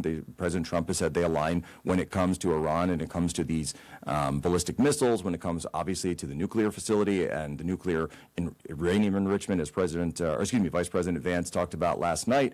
But I would caution, though, that one piece of this that I could see where getting away is this mission creep, because when you look at it from President Trump, he's looking at this from a grand strategy standpoint. He's thinking about China. He's thinking about Russia. He's thinking about the pressure that it puts on the BRICS alliance, this non-aligned sort of geopolitical third world, third-party movement. And so the multipolarity world, as they call it. And so he's looking at putting them in check. That's why he goes to Venezuela first, then he goes to Iran, understanding the closure of the Strait of Hormuz and the effect that would have on the world oil markets. That is more of an effect on China and more of an effect on Europe than it does the United States. And, of course, that means, though, that the United States, writ large, still would favor a stable Iran, be that a free Iran or an Iran with a more pro-Western government in place. The Shah is someone who the U.S. had backed before, certainly was not democratically elected. And Israel, on the other hand, would probably prefer seeing an Iran that's fighting itself, seeing Iran that's more at a civil war, seeing more instability, various opposition groups fighting each other. They would rather see that. So that might be an area, perhaps, where we see this mission diverge in terms of the United States wanting to end this quickly, whereas Israel could probably want for their interests to drag this on much further so that their regional threat is then diminished in the long term. When you've got figures like Megyn Kelly there, I mean, who've been on an incredible journey from sort of semi-moderate Fox News presenter through to, podcasts. When she's saying, 6 lives were laid down for Israel, it's quite a remarkable place. That the traditional sort of relationship between the American right and Israel is pretty bruised right now, isn't it? Well, I think it has been bruised, and I think that the war in Gaza has played a huge role in terms of that. I think that the continued warfare has played a huge role in that. And look, there were a lot of people that came on board with President Trump and J.D. Vance in 2024 who were hoping for an end to not just new wars, but all military action in the Middle East. That didn't work out. The world is the way the world is. President Trump taking leadership the way that he is. And look, they're using Israel as this using Israel as this cudgel to point to it, saying, look, Gaza, look what they did in Gaza. Now they just want more war here. But they're sort of overlooking the fact that President Trump actually led to the ceasefire in Gaza and even slapped down Israel when they were working making moves to break that ceasefire. And he slapped down Bibi Netanyahu very quickly when he did so. So I think the president is his own man. I think he's in the driver's seat when it comes to this. Foreign alliances, absolutely open for debate. There's no question about that. I'm not the kind of person that's going to shut that down. But I would say just make sure you're telling the whole story. Yeah, I think the exact quote from Donald Trump was, "They don't know what the fuck they're doing," wasn't it? As he walked across the South Lawn into a helicopter. It was like 9 a.m. on a Saturday morning, and it was just like I was watching TV, slightly hungover, and I was just like, "What the hell is going on?" When you see the leader of the free world, basically, as you say, knock it down very quickly. That division does seem to sort of play out a little bit within the administration, though, as well. Rubio obviously is much more forthright on his support of Israel. Obviously, he's in a State Department foreign-facing role, and they are a crucial regional ally, not least now. But J.D. Vance is keeping his powder quite dry on this one, I think. Obviously, he was silent for a few days after the strikes happened. He appeared on Fox last night. He didn't completely deny stories that were circulating that he had been very anti the strike on Iran, but then come round to it and said if you could do it quickly, which is kind of, I think, quite a neat way of sort of sidestepping the issue. We're heading into a campaign now, really, aren't we? Where Israel and geopolitics are going to be front and center of the future of the Republican Party. That's looking to me like it's whereas I'd say 6-7 months ago it was going to be JD's for the taking. Rubio is looking like he could be a contender, and it's going to be a high stakes, high-minded primary if those two go head to head, isn't it? Well, look, I think it's no one's surprise. It's no one's surprise that when you have a team full of alpha males, when you've got all the guys together, when they're all knowing that President Trump is at least constitutionally term limited. We'll see whether or not he takes another bite at that apple, as he likes to tell us. But no, it's very clear. Look, the jockeying for 2028 and the primary has already begun. It's clearly in full swing, and that is what's adding, I think, to the tension of all of these statements. Marco Rubio comes out, and suddenly I think these prediction markets have already begun, sort of scanning for Rubio's chances going up or down, JD's chances going up or down. And so they're already clearly looking at it. Of course, the vice president has seen all of this. He's an avid reader of Twitter, as we all know, avid reader of X. And so I think that all of that colors a lot of these decisions and a lot of these moves as they are made. But I would also caution that if this thing does turn out to be successful, then it could be to both of their benefit, really, for getting out in front of it early on and saying that, look, we did this, it was successful, we have a new relationship with whoever is able to come to power in Iran. I'm not saying that's going to happen. I am just saying that if you compare it to Venezuela, where there was a net good outcome, that is something that will be quite popular back home. Yeah, success has many fathers. I expect if it's a shit show in 6 Failure months' has time, they'll be running. In the military, we used to say that there are only operational successes and intelligence failures. So whenever the intel is right, we never get credit. What does an operational success look like to you? So, say, where are we now? We're in early March. So let's fast forward to the end of the summer, August, as the midterms loom. What does Iran look like then?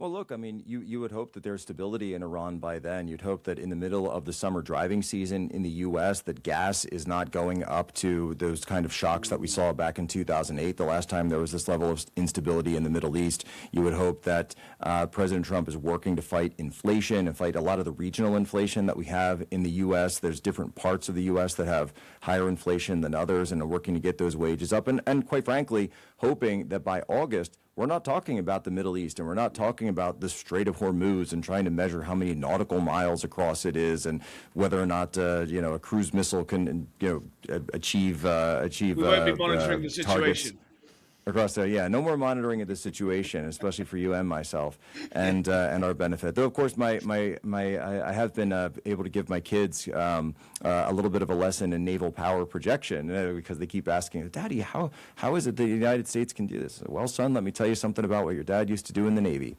and so, politically speaking, I would say it is to the benefit of the administration, to the benefit of the Republicans, to take the win, get out swiftly, get out quickly, find that stability, and then refocus big on domestic policy, focus on economic policy, so that, look, we're in February. February is March. We just begun March. March is a long time away from the midterms. It's a long time away from November, where this thing could honestly be completely forgotten when people go to the votes. I wonder, as you say, big risk, big strategy, bold play for a president who is in a legacy-defining year, lose the House.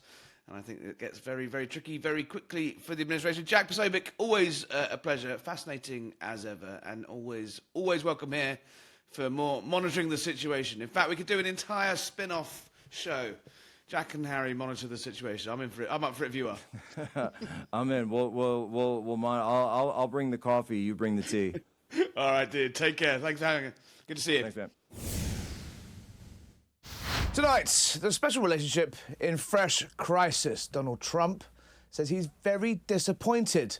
Like an upset father at a pupil, he says that Keir Starmer has let him down. He's very disappointed that Britain did not join America in those initial lethal strikes on Iran. Not only did they not join them, they blocked the use of Diego Garcia, that crucial base in the Indian Ocean that has been the subject of so much debate of late. Now, a man who can fill us on what it's like going on inside the Labour government, because until 6 weeks ago, he was at David Lammy's side, the former Foreign Secretary and Deputy Prime Minister, as his special advisor. Welcome back to the show, Ben Judah.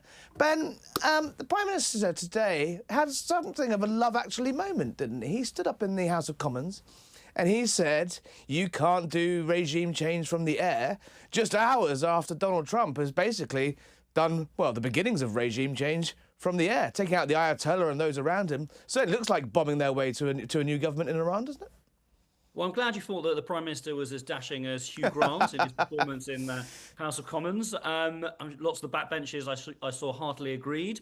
But really, if one wants to go into Labour history, he had a Harold Wilson moment. And people forget that Harold Wilson was under really extreme pressure from actually a Democratic administration, from Johnson, to join the war in Vietnam, to send the Black Watch into the jungles of Southeast Asia. And there were a lot of economic inducements and bribes and economic pressure placed on a very vulnerable United Kingdom at the time, and Harold Wilson simply said no. Now, that's one of the most important moments in British foreign policy you've never heard of, and I think it tells us something about the special relationship. I think it firstly tells us that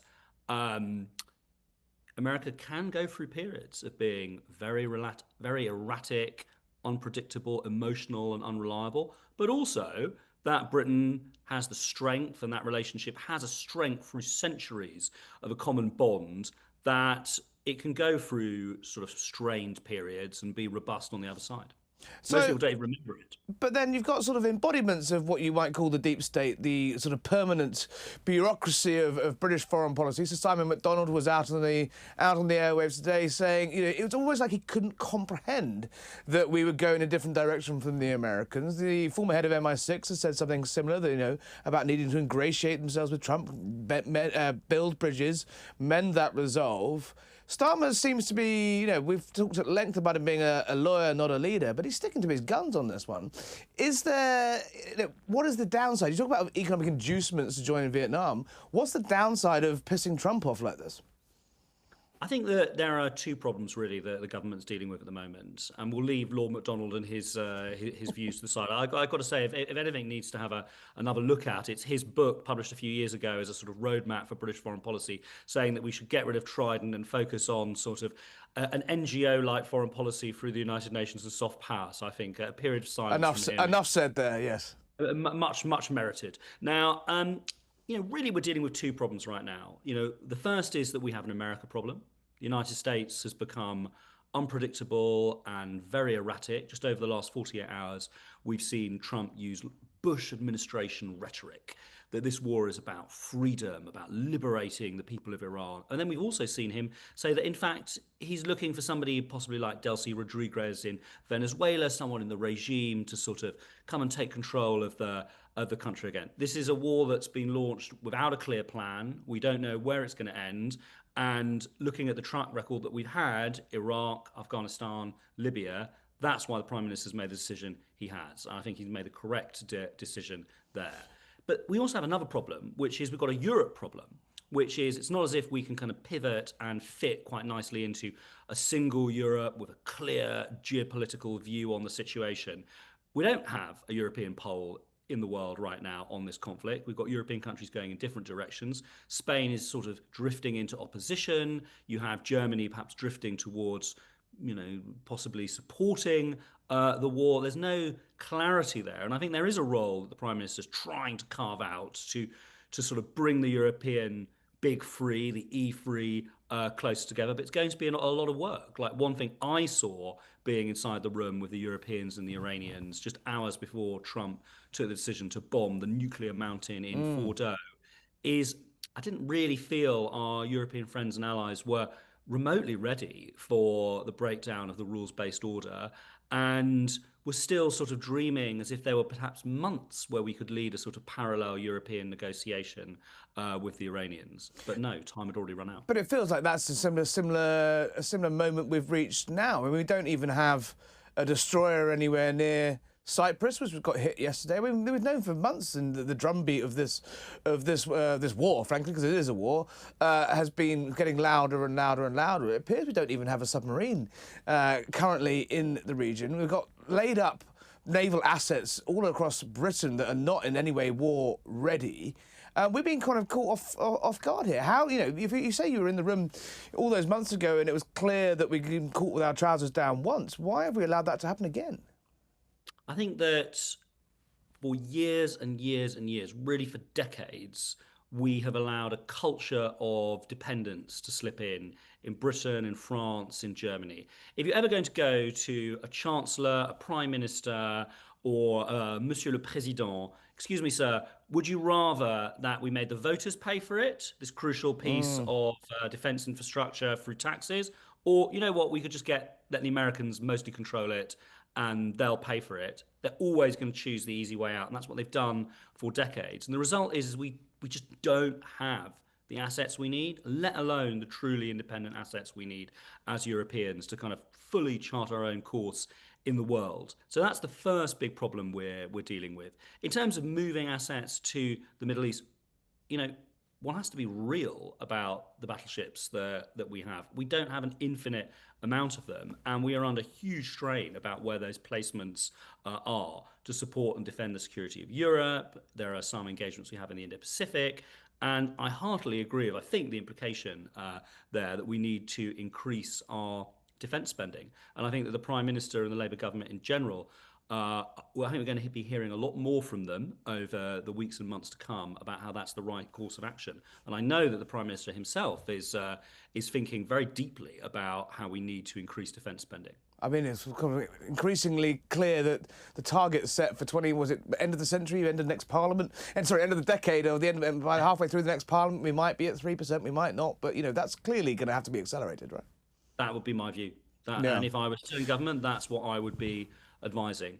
One of the things that I can kind of tell you about being in government is that you feel very constrained in what you can say when you're advising a minister, or what a minister can actually say on TV. You can't say this because of the Americans. You can't say this because of the Chinese. You can't say this because of the Official Secrets Act. And I do think that we need to be bolder and franker and a bit more honest with the public about just how bad the situation is, in order to make them understand why, yes, you're not going to get that money into the NHS, you're not going to get that money into your neighbourhood, it's going to some military base which you'll never see because the international situation is so precarious. I think we need to do much, much more to explain that. And I think what the Prime Minister did today, in beginning to set out that case, is the right thing. The top brass, though, have been screaming about this for years, really. I mean, I remember when, was it the Chief of the Defence Staff said we've got to consider a world where your children will be called up to fight in a conscripted war against the Russians, and, you know, he was pillared and pounded, and the top brass have now been gagged from doing interviews with journalists. With you know, they're not even allowed to do on-the-record Q&As at Chatham House or Russi these days. Where in government, where in the centre of government is it number 10 and the sort of spin doctors there that sort of panic when you start to make this case of, you know, they're very willing to talk about economic black holes and doomsday on the economy and all the things that have gone wrong in the past, but they seem very reticent to talk about the future. One of the big challenges that I found in government and kind of being involved in a lot of these conversations is, firstly, we have a terrible track record in the MOD of actually delivering. We have a terrible track record of projects being properly accounted for, of turning up on time. There are a lot of financial black holes in the defence sector in the British state. We've got a deep tradition in our military industrial base in this country, really stretching back to the early 20th century, of always trying to build the most bespoke thing possible, which is also the most expensive thing possible. Frankly, you know, we should take a leaf out of how the Israelis do things. And the Israelis famously have a component of the Iron Dome, which they license out of a toy that was just on the open market. We need to be a lot better at getting cheaper, mass, bulk equipment into the British Army of the future. It's not just about the most expensive and scientifically advanced thing possibly imaginable. So that kind of track record of project delivery means that the great centres of power in the British state, the real centres of power in the British state, which are, of course, the Cabinet Office and the Treasury, are very, very reticent to give money to the MOD when it can often not properly account for it. Now, if we're going to get the kind of rearmament we need, you know, I think we're going to need to see the sort of PGHQ and the rest of the defence staff not just give great speeches full of, you know, dramatic rhetoric about our children and grandchildren going into the trenches of eastern Ukraine, but getting some better project management and spreadsheets in order. You've talked about, you were there with David Lammy's side, we talked about the year of Iran, and we've been talking about rearming and defence spending for years now. We've looked at what has happened in Ukraine, where extremely expensive missiles are deployed to shoot down very cheap drones. We had the warnings from the Houthis and what we saw in the Straits, nearly 2 years ago now. Why does it feel like we're still on the back foot? And if you could lift a little on how much are you adapting to the modern warfare situation in Iran? Because it does seem to me that the Gulf states, Israel, the United States and Britain are firing a lot of very expensive kit up in the air right now to take down very, very cheap drones. Well, that's absolutely a huge challenge that we have right now in the Gulf. Let me tell you a little bit about what the politics to me feel like of this conflict. In the Western family, it was clear to me from the get-go that there were going to be two political strategies that would emerge. One is the strategy that Sanchez in Spain picked up, which is a sort of running commentary, I'm not involved, I'm opposed to the war. The other is sort of running commentary that was picked up by Carney in Canada. I'm sort of vaguely supportive, but I'm not involved either. Both those leaders have the luxury of doing something that's not that different from a foreign policy columnist, because they don't have bases in the area, they don't have the vast amount of citizens that we have in the area. There are 300,000 Brits in the Gulf right now. Some of them probably popping off on your phone right now, like they're popping off on my phone right now. We have bases, we have these long-term alliances with the great monarchies of the region that we are committed in some way or another to their defence. So we were never going to have the luxury of a clean-cut Carney or a clean-cut Sanchez, regardless of who was in control. Now, we've seen the Prime Minister and the rest of the government come out and try and make this case that we don't believe in regime change from the air. We're not taking part in any regime change operations, but we are absolutely there to defend our people and to defend our allies in the Gulf. And that, for me, is the most important thing. And that's why it's a difficult thing to balance, because when the Iranians are hitting our allies, look, it's tough about where this might end. I think on the public opinion side of things, I think you kind of I think the Prime Minister perhaps got it right in the fact there is, the long shadow of Iraq, as you mentioned, lingers heavily on the British public.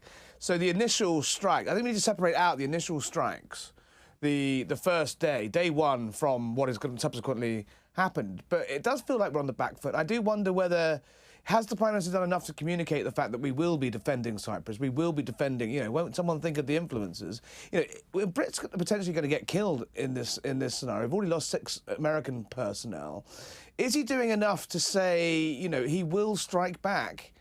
In fact, he hasn't said he will strike back, but is he enough to say he will defend Cyprus and the bases there? He will defend Brits in Dubai? Because it feels to me that the messaging so far just looks like he's slightly legalizing this, and it's a bit of a mess. I think that the position right now is absolutely correct to say we're not taking part in a regime change operation. It's absolutely correct to say that we will defend our people and allies in the Gulf. But I think there's a third component which is missing, which is that we should be really talking to that other special relationship we have with the French about how could we set up a kind of a joint defensive operation under our own command, independent of the American command, to defend our assets and our allies in the region. And I think that would be a very good thing. A lot of the Prime Minister's real successes in foreign policy have come from his collaboration with Macron over Ukraine, after all. Wouldn't it be easier just to see the way the world is going now and side with the people that, are clearly determined to do this? And yes, we don't have to be directly involved in the strikes, but what's the point of setting up a sort of side group, a side hustle with the French when we could join the main group?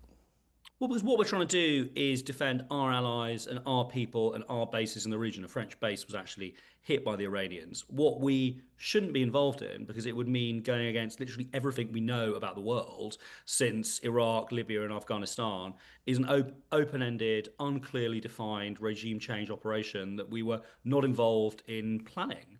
And we are not sure what the destination or the design is. But we will be tuning into Bibi Netanyahu's interview, us both, later on Hannity, and maybe we'll learn more. Well, that's the problem, though, isn't it? Because we said, no, you can't use Diego Garcia. We said, no, you can't use RAF bases in the UK. Of course we don't know what the plan is, because we've been completely shut out of this. If we'd been a bit more, cooperative with our oldest ally and our biggest trading partner and our number one security partner, maybe they would have told us what the plan is. Really, it's the erraticism of the United States has to be seen up close to confirm what it looks like from the outside. I was at a kind of meeting at NATO, a big formal set-piece meeting, and foreign ministers around the table, advisors like myself, well in the back, and I actually saw Marco Rubio get up, run out of the room to take a call from Trump, come back in with a completely different policy. So senior White House staff don't know what's coming next. It's a lot deeper, this America problem we have right now, than just, we should have got in on the planning earlier. That would have been a much easier problem to deal with. As a Labour man, as a Labour government, how in the room, the big Iraq word, that big shadow, how much of it does it play out? It feels like the Labour Party have a deep psychological scar from Blair's intervention in 2003. Is it at the tip of everyone's tongue? Is it at the forefront of all the planning decisions? It always becomes a sort of purity test within some parts of the Labour movement of who can be the most anti-liberal intervention going. I think that when all is said and done, the Prime Minister, if he sticks to what he said today, it's going to be very challenging for all the kind of reasons that we were just discussing, to his position, he will go down in the history books as Harold Wilson saying no to Vietnam and not Tony Blair saying yes to Iraq. I think that will be very important for him and his reputation in the Labour movement, in the Labour family down the line, because yes, I do think that the party and progressives in the country are troubled about how we ended up participating in an unclearly defined, open-ended regime change operation in not just Iraq, but also in Afghanistan. It struck me, I mean, you know him better than I do, but is it a man that could potentially be out on his ear in a matter of weeks, perhaps over the summer? Local elections, the British midterms, as I'm rebranding them, in May. This is. Am I reading too much that this could be a man looking for a legacy? I think that, Keir Starmer came out against Tony Blair as a sort of dashing young lawyer in 2003, saying that he believed this was a mistake for legal reasons and geopolitical reasons.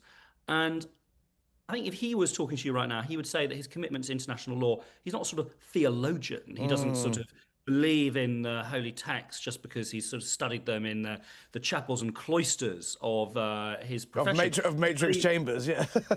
He believes in international law because he believes that it leads to better decision-making and it leads to better outcomes for British troops and British people and British citizens.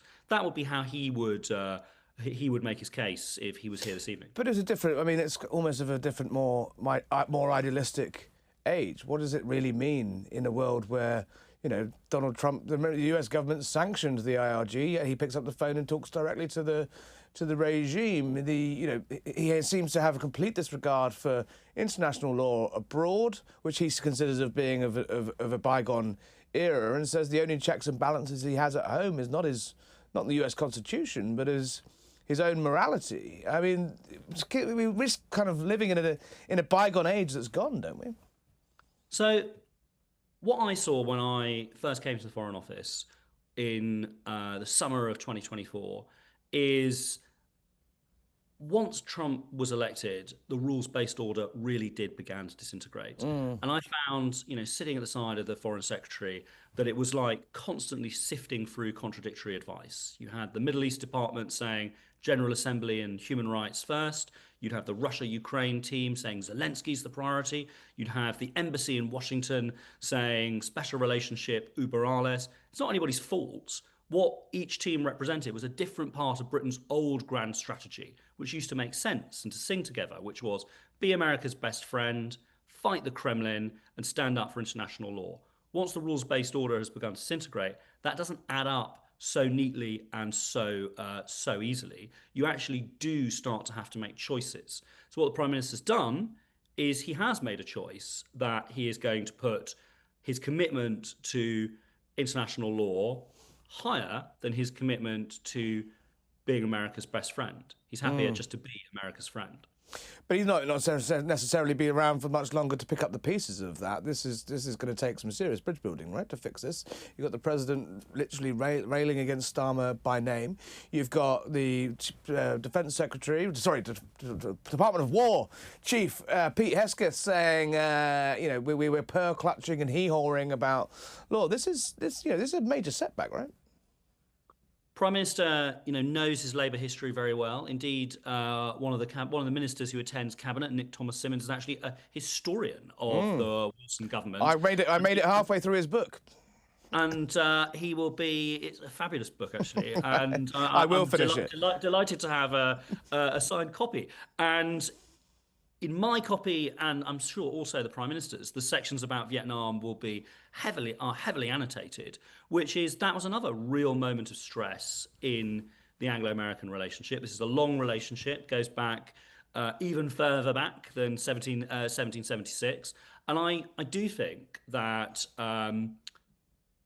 there's so much depth to this relationship. There's so many millions crossing the Atlantic, both humans and capital and such sort of intense ties that the relationship and the friendship will remain strong. And one of the things that shows that is that basically no one remembers that Harold Wilson said no to Vietnam.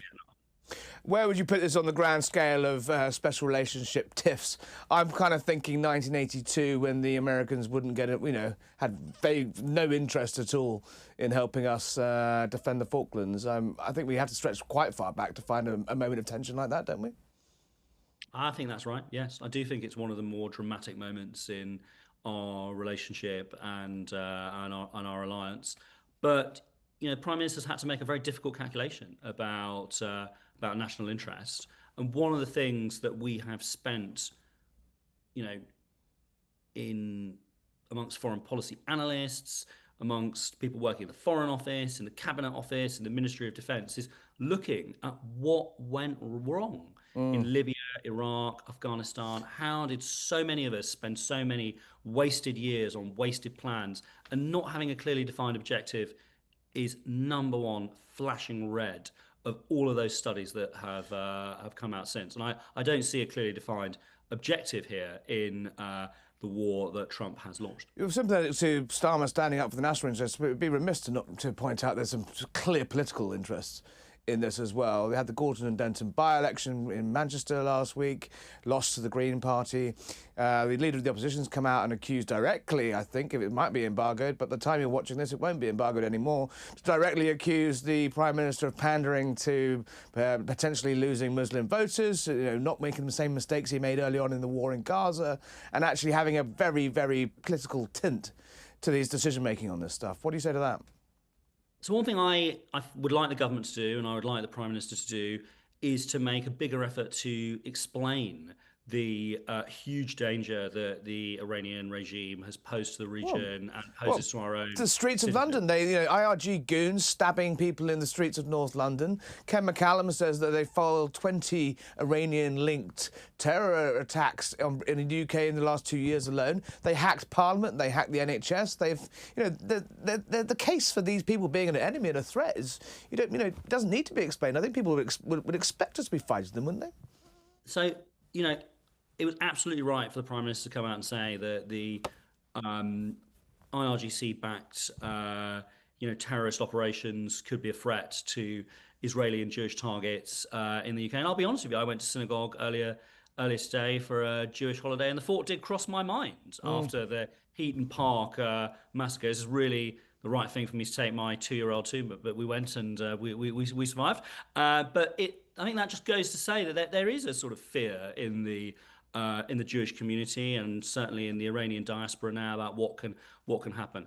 The Prime Minister's begun to explain that, and I think that we could all benefit from a greater case being put out about why the Iranian regime is so dangerous. That's a very different thing from making a case for war, because, as I've said, if we're going to participate in any kinds of military endeavours, you have to have a plan, we have to be involved in the planning, and we have to know what the destination and the end point is, and I just don't see that, and I think the Prime Minister's made the right call. Finally, Ben Judah, you gave a very eloquent defence of the Chagos deal in a way that ministers have been unable to do, it seems, when you were last on this show. Final question, very quick response. Donald Trump says the Chagos deal is, quote, a very woke thing. Are you a very woke thing? I think the last time we spoke, I said that the Chagos, to use medical terminology, the Chagos deal was not quite not for resus, but it was getting close. I think after the comments that Donald Trump has made today and the intense focus that he's personally put on it, I really do think the red lights are starting to flash. Ben Judah, former Special Advisor to the Foreign Secretary and the Deputy Prime Minister David Lammy. Always fascinated to talk. Come back and see us as this plays out. But thank you for joining us tonight. Now, we've had the British perspective joining us for the US angle. It is the Washington Free Beacon's Jon Levine. He's back on Harry Cole Saves the West. Jon, last time you sat there, you said that Donald Trump wasn't going to kill the Ayatollah. How did that work out for you? I was wrong. Wrongest call ever. And I've never been happier to be wrong, because a great evil's been blighted off the earth. And the Ayatollah has ruled that country with an iron fist, a radical Islamist, for almost 40 years now, and his people have been brutalized and killed in various uprisings, and the Iranian culture, Persian culture, is thousands of years old. They have such a sophisticated, viable population there that's just yearning to breathe free. So it's very, very exciting that the Ayatollah is dead, and not just the Ayatollah, all the mini Ayatollahs, all the second and third order criminals that were around him are gone too. Even that lousy old president, Ahmadinejad, is gone. Well, there's debatable whether he's... Someone said he was feeling better earlier. He's dusted himself. Yeah, you interview him, you might need a Ouija board. He's dusted himself down. Okay. American public opinion seems pretty split on this action.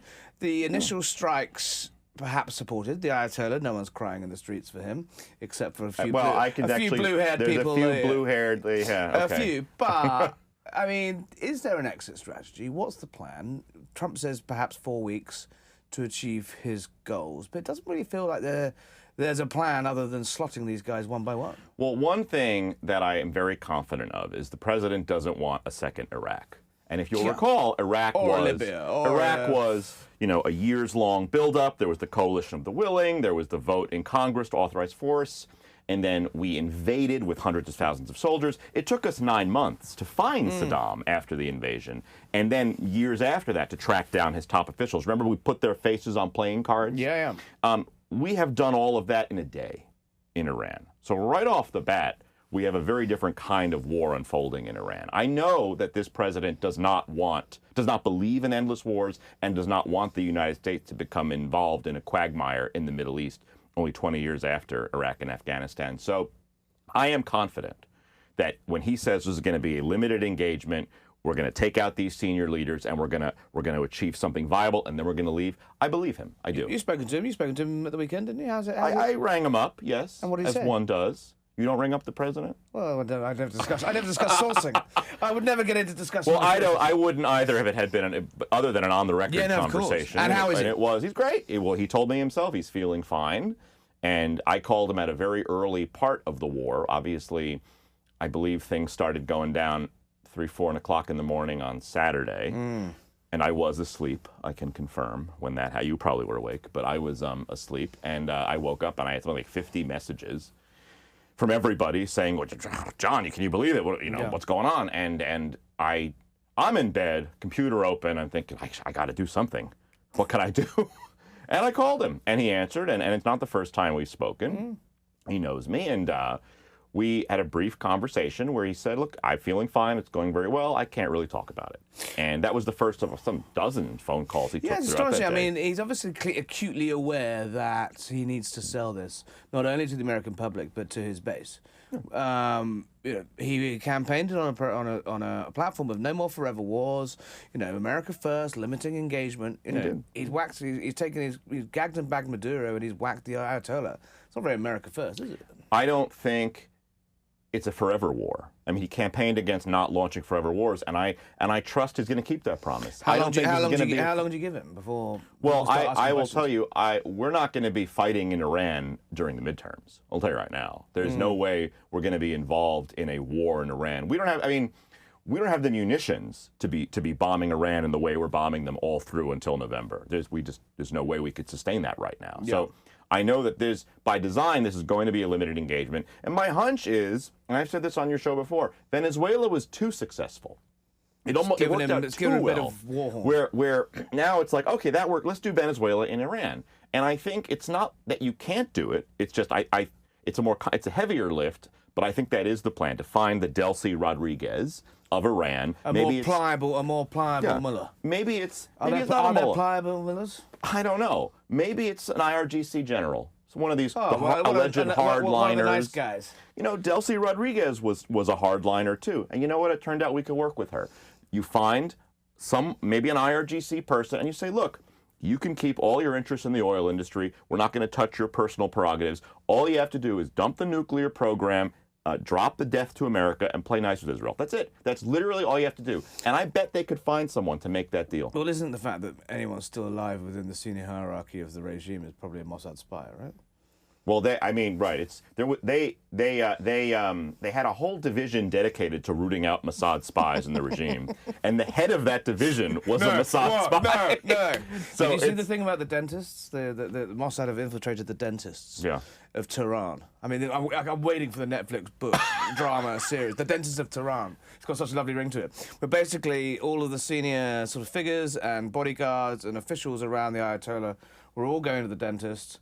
And when they were having their fillings put in, what went in? Right. A little bug. That's right. If you think the beeper... You're not going to say... You thought the beeper... If you thought beepers was incredible... exploding cavities. Yeah, Brush and floss every day.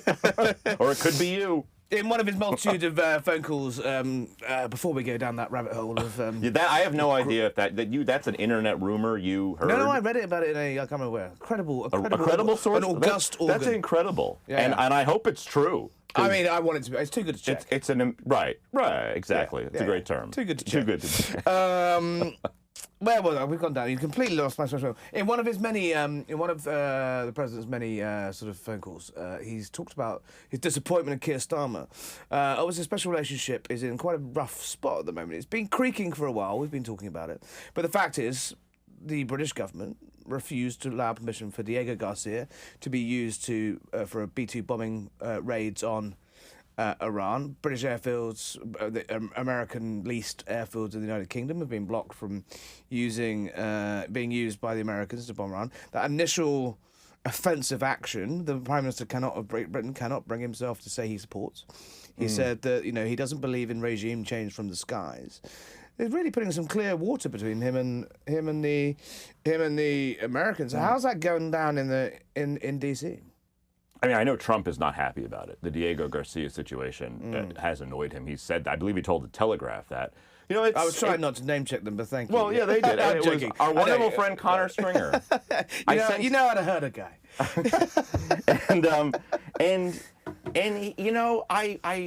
I love Winston Churchill, and Winston had he had a great line where he said, his close when he gave it over to Anthony Eden, he was like, never allow yourself to become separated from the Americans. Mm-hmm. That was his closing bit of wisdom to all future British governments. And it's sad because what Starmer is doing is separating himself from the Americans. And it'd be one thing if we were saying we want you to commit British troops. But no one is saying that. We're talking about an island-based. Diego Garcia is like a rock in the Indian Ocean. Well, it's lots of rocks, but yeah, you're essentially right. Some cluster of rocks out there. It's really beyond the reach of any viable Iranian retaliation. There's zero risk. It's purely a matter of PR and standing up to Trump. Well, it's legal, but it's legal. It's the legality of this war as well. But I also think it has a lot to do with the concept of blowback. And Mehdi Hassan, who I believe filmed at your old offices, not in the new offices here, he was saying how this will embolden the extremists, and he said there'll be predictable blowback from the extremists. And your country has a lot more of a pool of extremists to choose from than they did 20 years ago. Exactly that. But there's also the fact is you've got already the Iranians have been the UK security services. The Iranians behind 20 foiled terror plots in the United Kingdom. You've got IRG goons stabbing dissidents on the streets of North London. You've got daily, constant cyber attacks. I mean, the legal case for saying these guys are the baddies and we are under threat from them. The bar is already passed, right? Look. See how they're attacking you, even though you're not helping us. You're not letting us use Diego Garcia. Oh, maybe they'll leave us alone. But they're still launching terrorist attacks in your country. They're still launching drones at Cyprus. It's not going to save you. Appeasing these animals is not going to save you. How many times must you learn the same lesson? And I'm not angry at you. No, you're angry near me. I can tell that. But it's like you cannot appease this evil. And sucking up to them, maybe the crocodile will eat you last. I thought we put that thinking to bed. There's an accusation flying around that the British are using. Well, yes, there's a legal sort of hand-wringing, as Pete Hesketh described it. There's an element of politics in play. The long shadow of Iraq, I think, is over Britain in a way that I think almost America, not forgotten is the wrong word, but it's not. And it's quite as visceral as it is in the United Kingdom. Plus, you've got domestic politics at play, which is. The government just lost a crucial special election a few days ago, last Thursday, in a massive populated seat. You've got members of the British cabinet seeking re-election who are under massive threat from Islamist independent MPs in their constituency. I mean, how much of it is how much in America is there going to be a similar domestic political blowback, as you call it, from what Trump's done? Napoleon tells us that success is its own justification.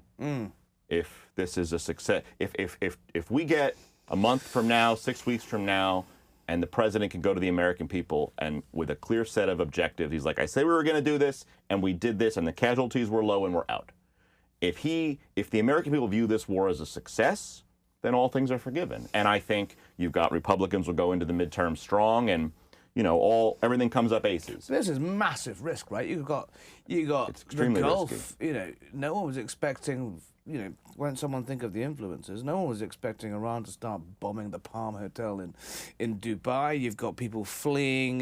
The what was considered a sanctuary safe city in Dubai. You've got Saudi Arabia being hit. They've hit Oman. They've hit Bahrain.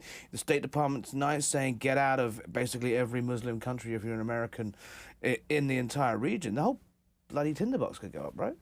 It could. I mean, at a certain point, though, Iran is going to run out of munitions. Well, is it though? Is it going to run out of munitions as quickly as say the UAE, who are spending £2 million every time they shoot down a $200,000 drone? I think it's not just munitions; it's their ability to launch munitions. If you can take out the launchers, but the name of the game is not just destroying the munitions, but also their ability to deliver them. And I think, look, it is risky. No one would say a massive regime change war from the air is not risky.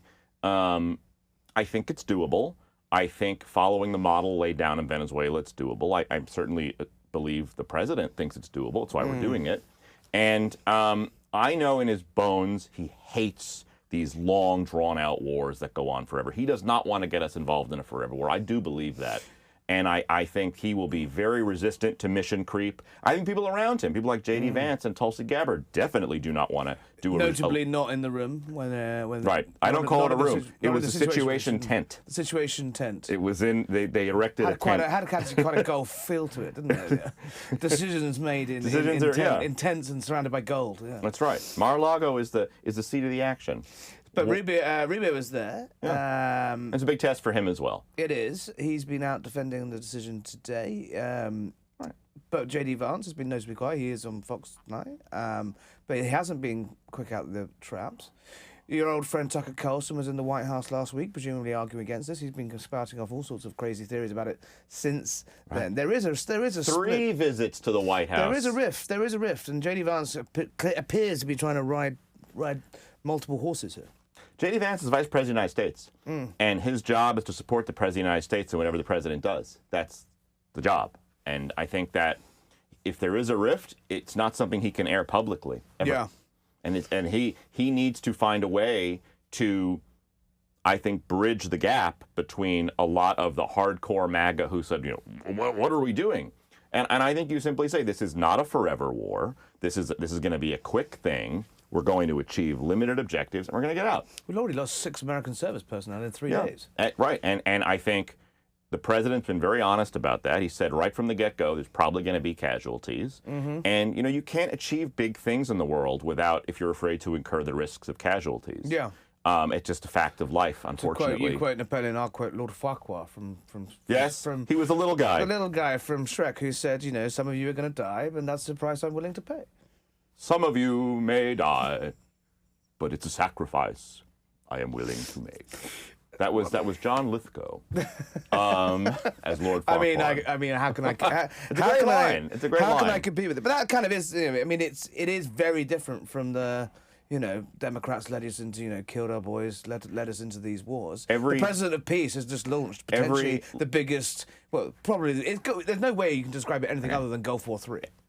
Right. But look, every loss of life is a tragedy. Every single American who was killed is a hero for our country. And I hope they get the recognition they deserve. But we have to also keep things in perspective. We have had more casualties in New York City in the cold because Zohran Mamdani is letting the bums freeze to death. We've had significantly higher casualties from the winter storms in New York City than in Operation Epic Fury. So that it's for what we have achieved in Iran so far, it's miraculous.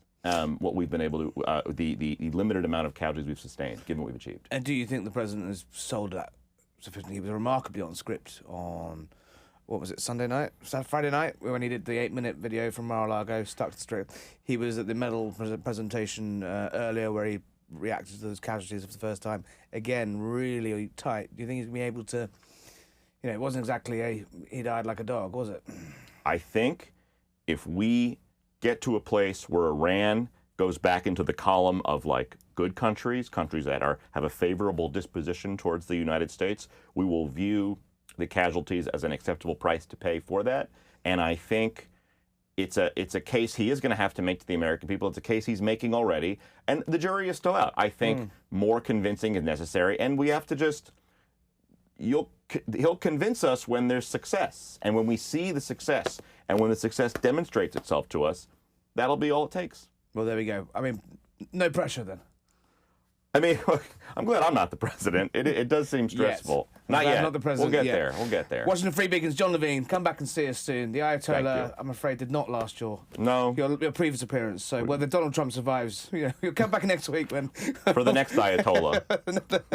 What I do love is that it's a little bit like when they kept replacing the leaders of Hamas, and then the IDF just kept backing them.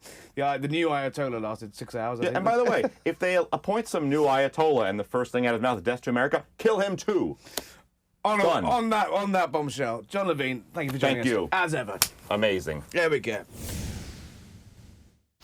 Yes, there are missiles. Yes, there are bombs and strikes. Yes, we're watching history unfold in the Middle East live on our smartphones right now.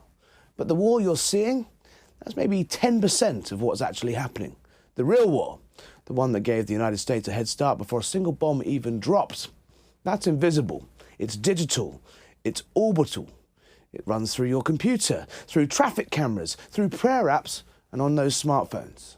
The precision with which Iran's supreme leader and his entire national security team were obliterated in just the first hours of the war, none of that happened by accident.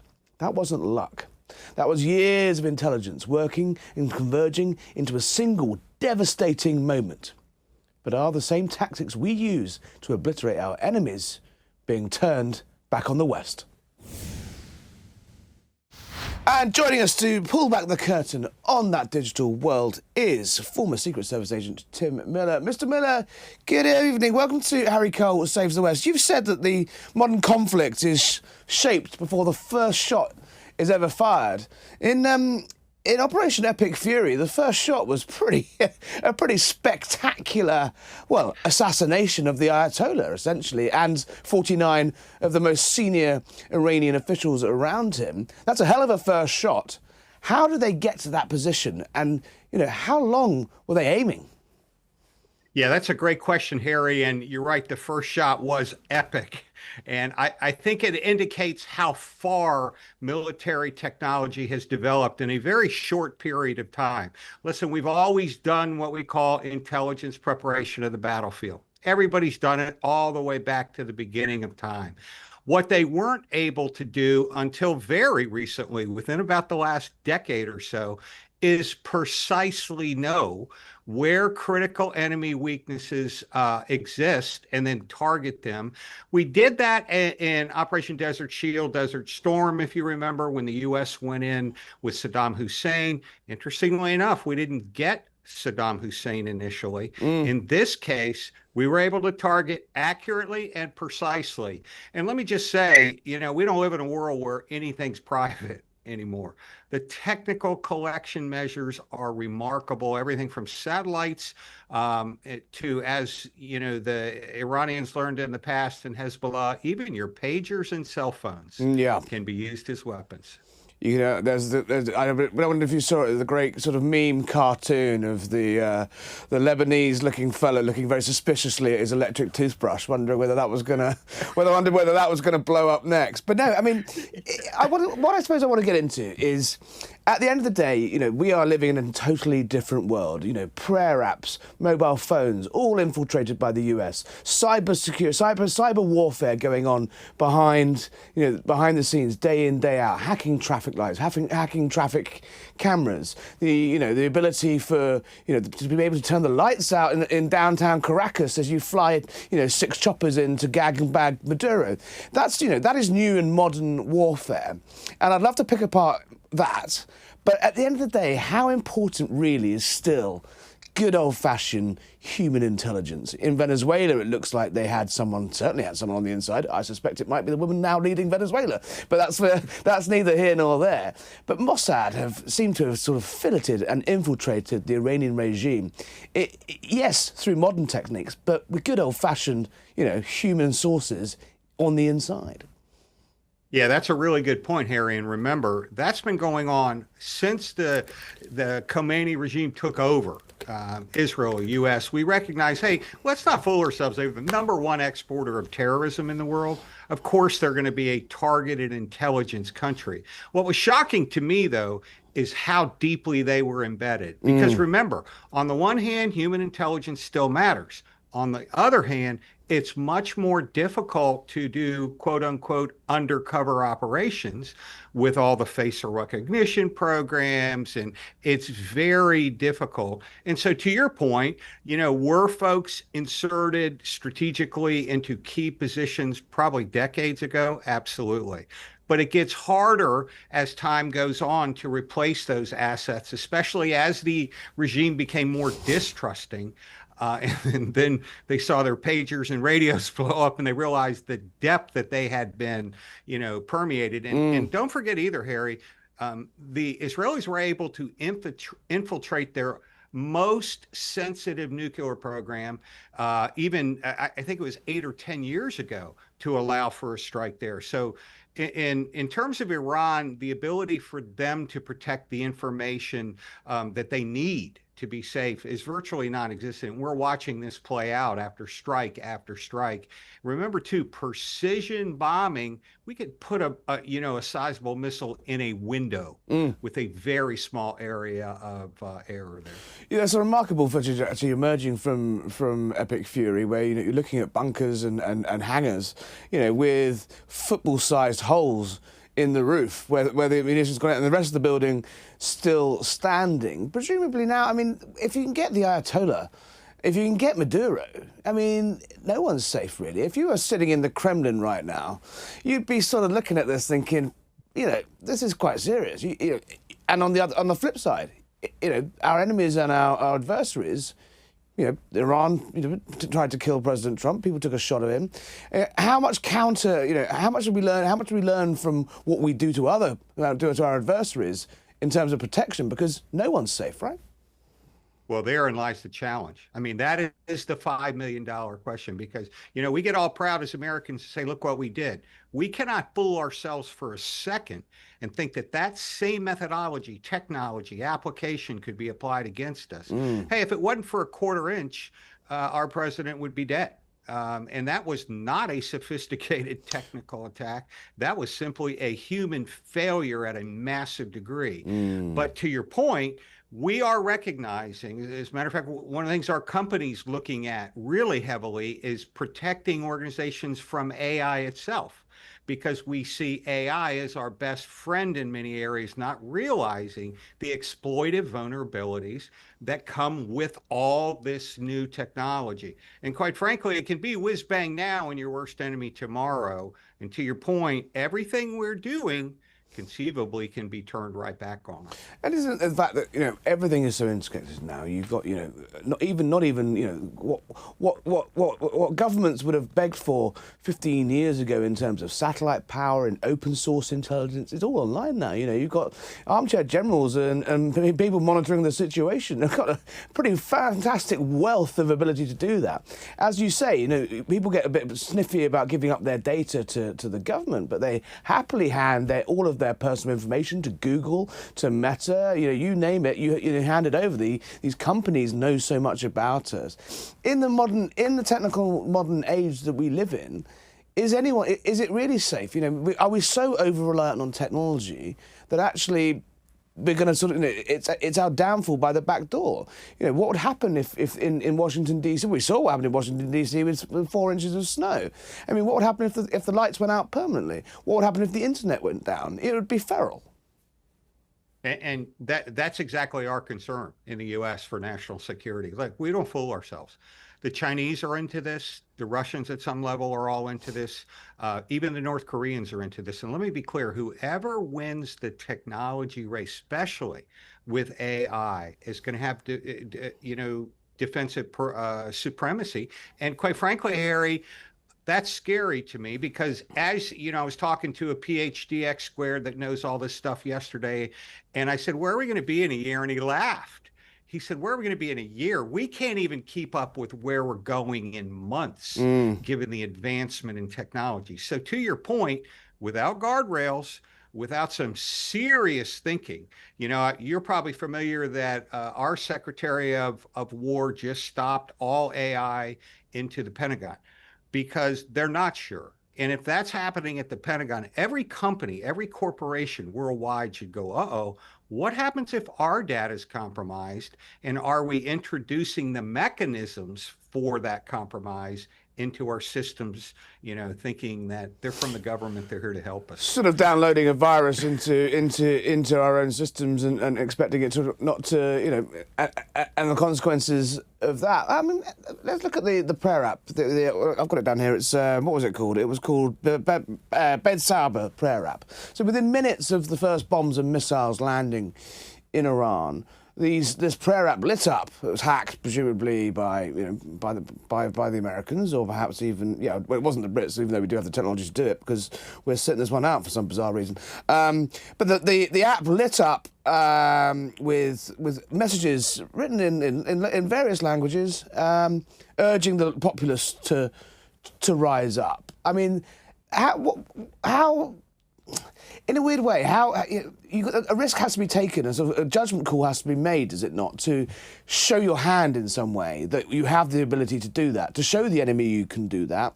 What's the talk us through what you think the sort of process of making that decision of actually sort of revealing quite how far you can go, revealing that you can turn off the ventilators in hospitals, you can turn off the traffic lights. How much of it is sort of known, and how much of it would have been a shock to our adversaries? Well, I think, to answer your question, how much of it's known, when I worked at the level of security I did, a lot of it was known. How much does the general population know? Probably not a whole lot. Now, here's the concerning part.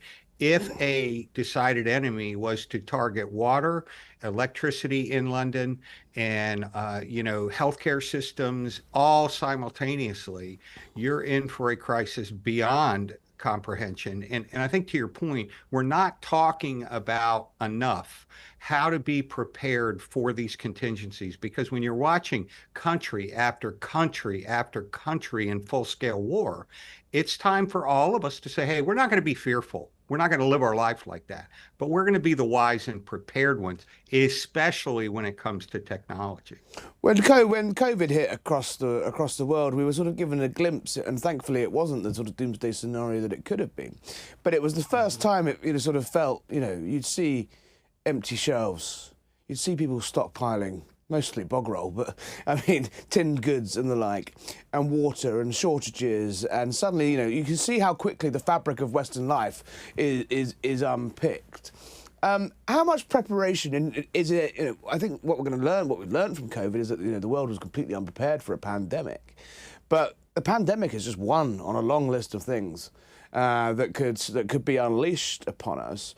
On a government level, how prepared do you think we are? In America and in Britain and the like, for these sort of scenarios? And on a personal level, what advice do you give people generally in their homes, just to be, to realise that one day you might wake up and everything's been turned off? Well, I think, to your point, in America, the FEMA, Federal Emergency Management Agency, they get paid to do that. They are absolutely thinking through crises of different types all the time. How do we remember when you get into a major crisis? It could be a natural emergency, huge. I live in South Florida, huge hurricane. You've got to be able to sustain life for the short term. And what is the short term? I don't know. It depends on the circumstance that you're dealing with.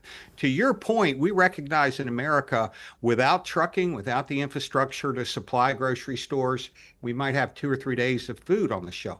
Well, do you think people will be in a serious crisis without food if that goes to 4 or 5? So I encourage every organization, we consult with a lot of people in organizations, have at least 3 months worth of fundamental supplies on hand. What are fundamental supplies? You're talking water, you're talking food, you're talking any kind of medications that require, if you're a person that requires electricity and because of care type of equipment, you better plan for that.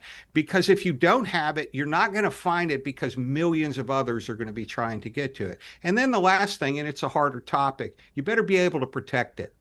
because don't fool yourselves that others, knowing you may or may not have that stuff, could attempt to take it. So it's just wise, careful preparation before. We try to maintain in my household 6 months. Why?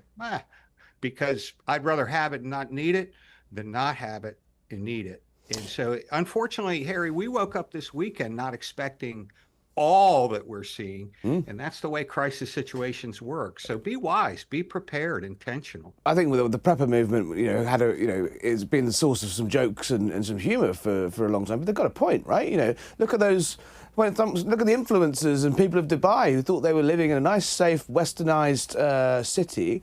And yes, if you look at a map, probably a pretty dangerous place to think you're safer there than you would have been in London or in New York. But they woke up on Sunday morning to fucking drones falling out of the sky on their hotels, and they're making videos of themselves sobbing. But as you say, they should have seen it coming, right? Yeah, and I think the point is, Harry, that we don't live in Kansas anymore, to quote America. It's not our grandfather's country here anymore. Things are changing drastically. The fight for Western values. I mean, look at what's happening in our country, in Minneapolis and LA, and we've had a mass immigration problem. Well, with all that comes the challenges associated, whether it's crime or resource availability, jobs, housing, all that stuff. My thing is, you can't anymore just say, well, I'll be fine tomorrow, go get my Starbucks and go to work. Maybe that happens, maybe that doesn't. But I'll tell you what, this last weekend showed the world how quickly things can change just like that. And so again, not fear. I'm not going to live in fear, but I am going to live in wisdom and preparation. And everybody that's listening to you should say, okay, what do I need to do to sustain my family for a 2-3 month period if I had to? How do I get there from here? And then begin the process. The other thing is an emergency plan. What do you do if you live in a downtown London? Where do you go? And those are all questions that, we've been pretty lucky, in our lifetime. We really haven't had to deal with that. Welcome to the new world.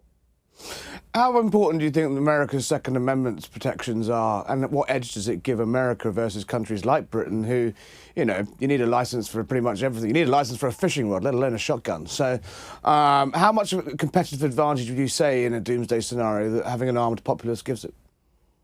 Well, I think it's 1,000% an advantage in the U.S. because here, our founding fathers were very wise people. They figured out, the Second Amendment is for people to protect themselves, but more importantly, it's to protect against a tyrannical government. And I think embedded in the U.S. population is a mindset that we will not have, like you saw with Khomeini in Iran, we will not have our freedom stripped from us by armed thugs. And that mindset is helpful as long as it's on the healthy side, And I think, to your point, to have the ability, and just let's cut it down right to the core, to protect yourself and your family from evil people, maybe armed, maybe not, but they want to take your life, your freedom, your property. That's just intolerable to Americans, which is why you see, the population rise up. And, quite frankly, our company does security consulting and training. I've never been busier. People are waking up to the fact that, well, maybe I dial in the U.S., it's 911 and the cops come and they save the day. Guess what? That may or may not happen anymore. And so you become your own security director. And as we're talking about with emergency preparedness, you figure out not just what I need to survive, but how do I protect my family? What things do I do before it happens? Because if you wait till afterwards, good luck. We talk about modern warfare and all this technology and the reliance of our adversaries and the good guys to spy in space and in our phones and, even planting chips in molars, if we're to be believed. And the pages you mentioned, those extraordinary scenes that wipes out quite bits of Hezbollah. But at the end of the day, it goes back to core principles, doesn't it? It's guns and humans. And Harry, that's what I love about what you do. It really is about base values and standing for certain principles that make all of our nations great. Let me tell you, when you begin to strip back common decency and call the other side whatever you want to call them, it creates a hostile environment that ultimately is going, Scripture says a house divided against itself can't stand.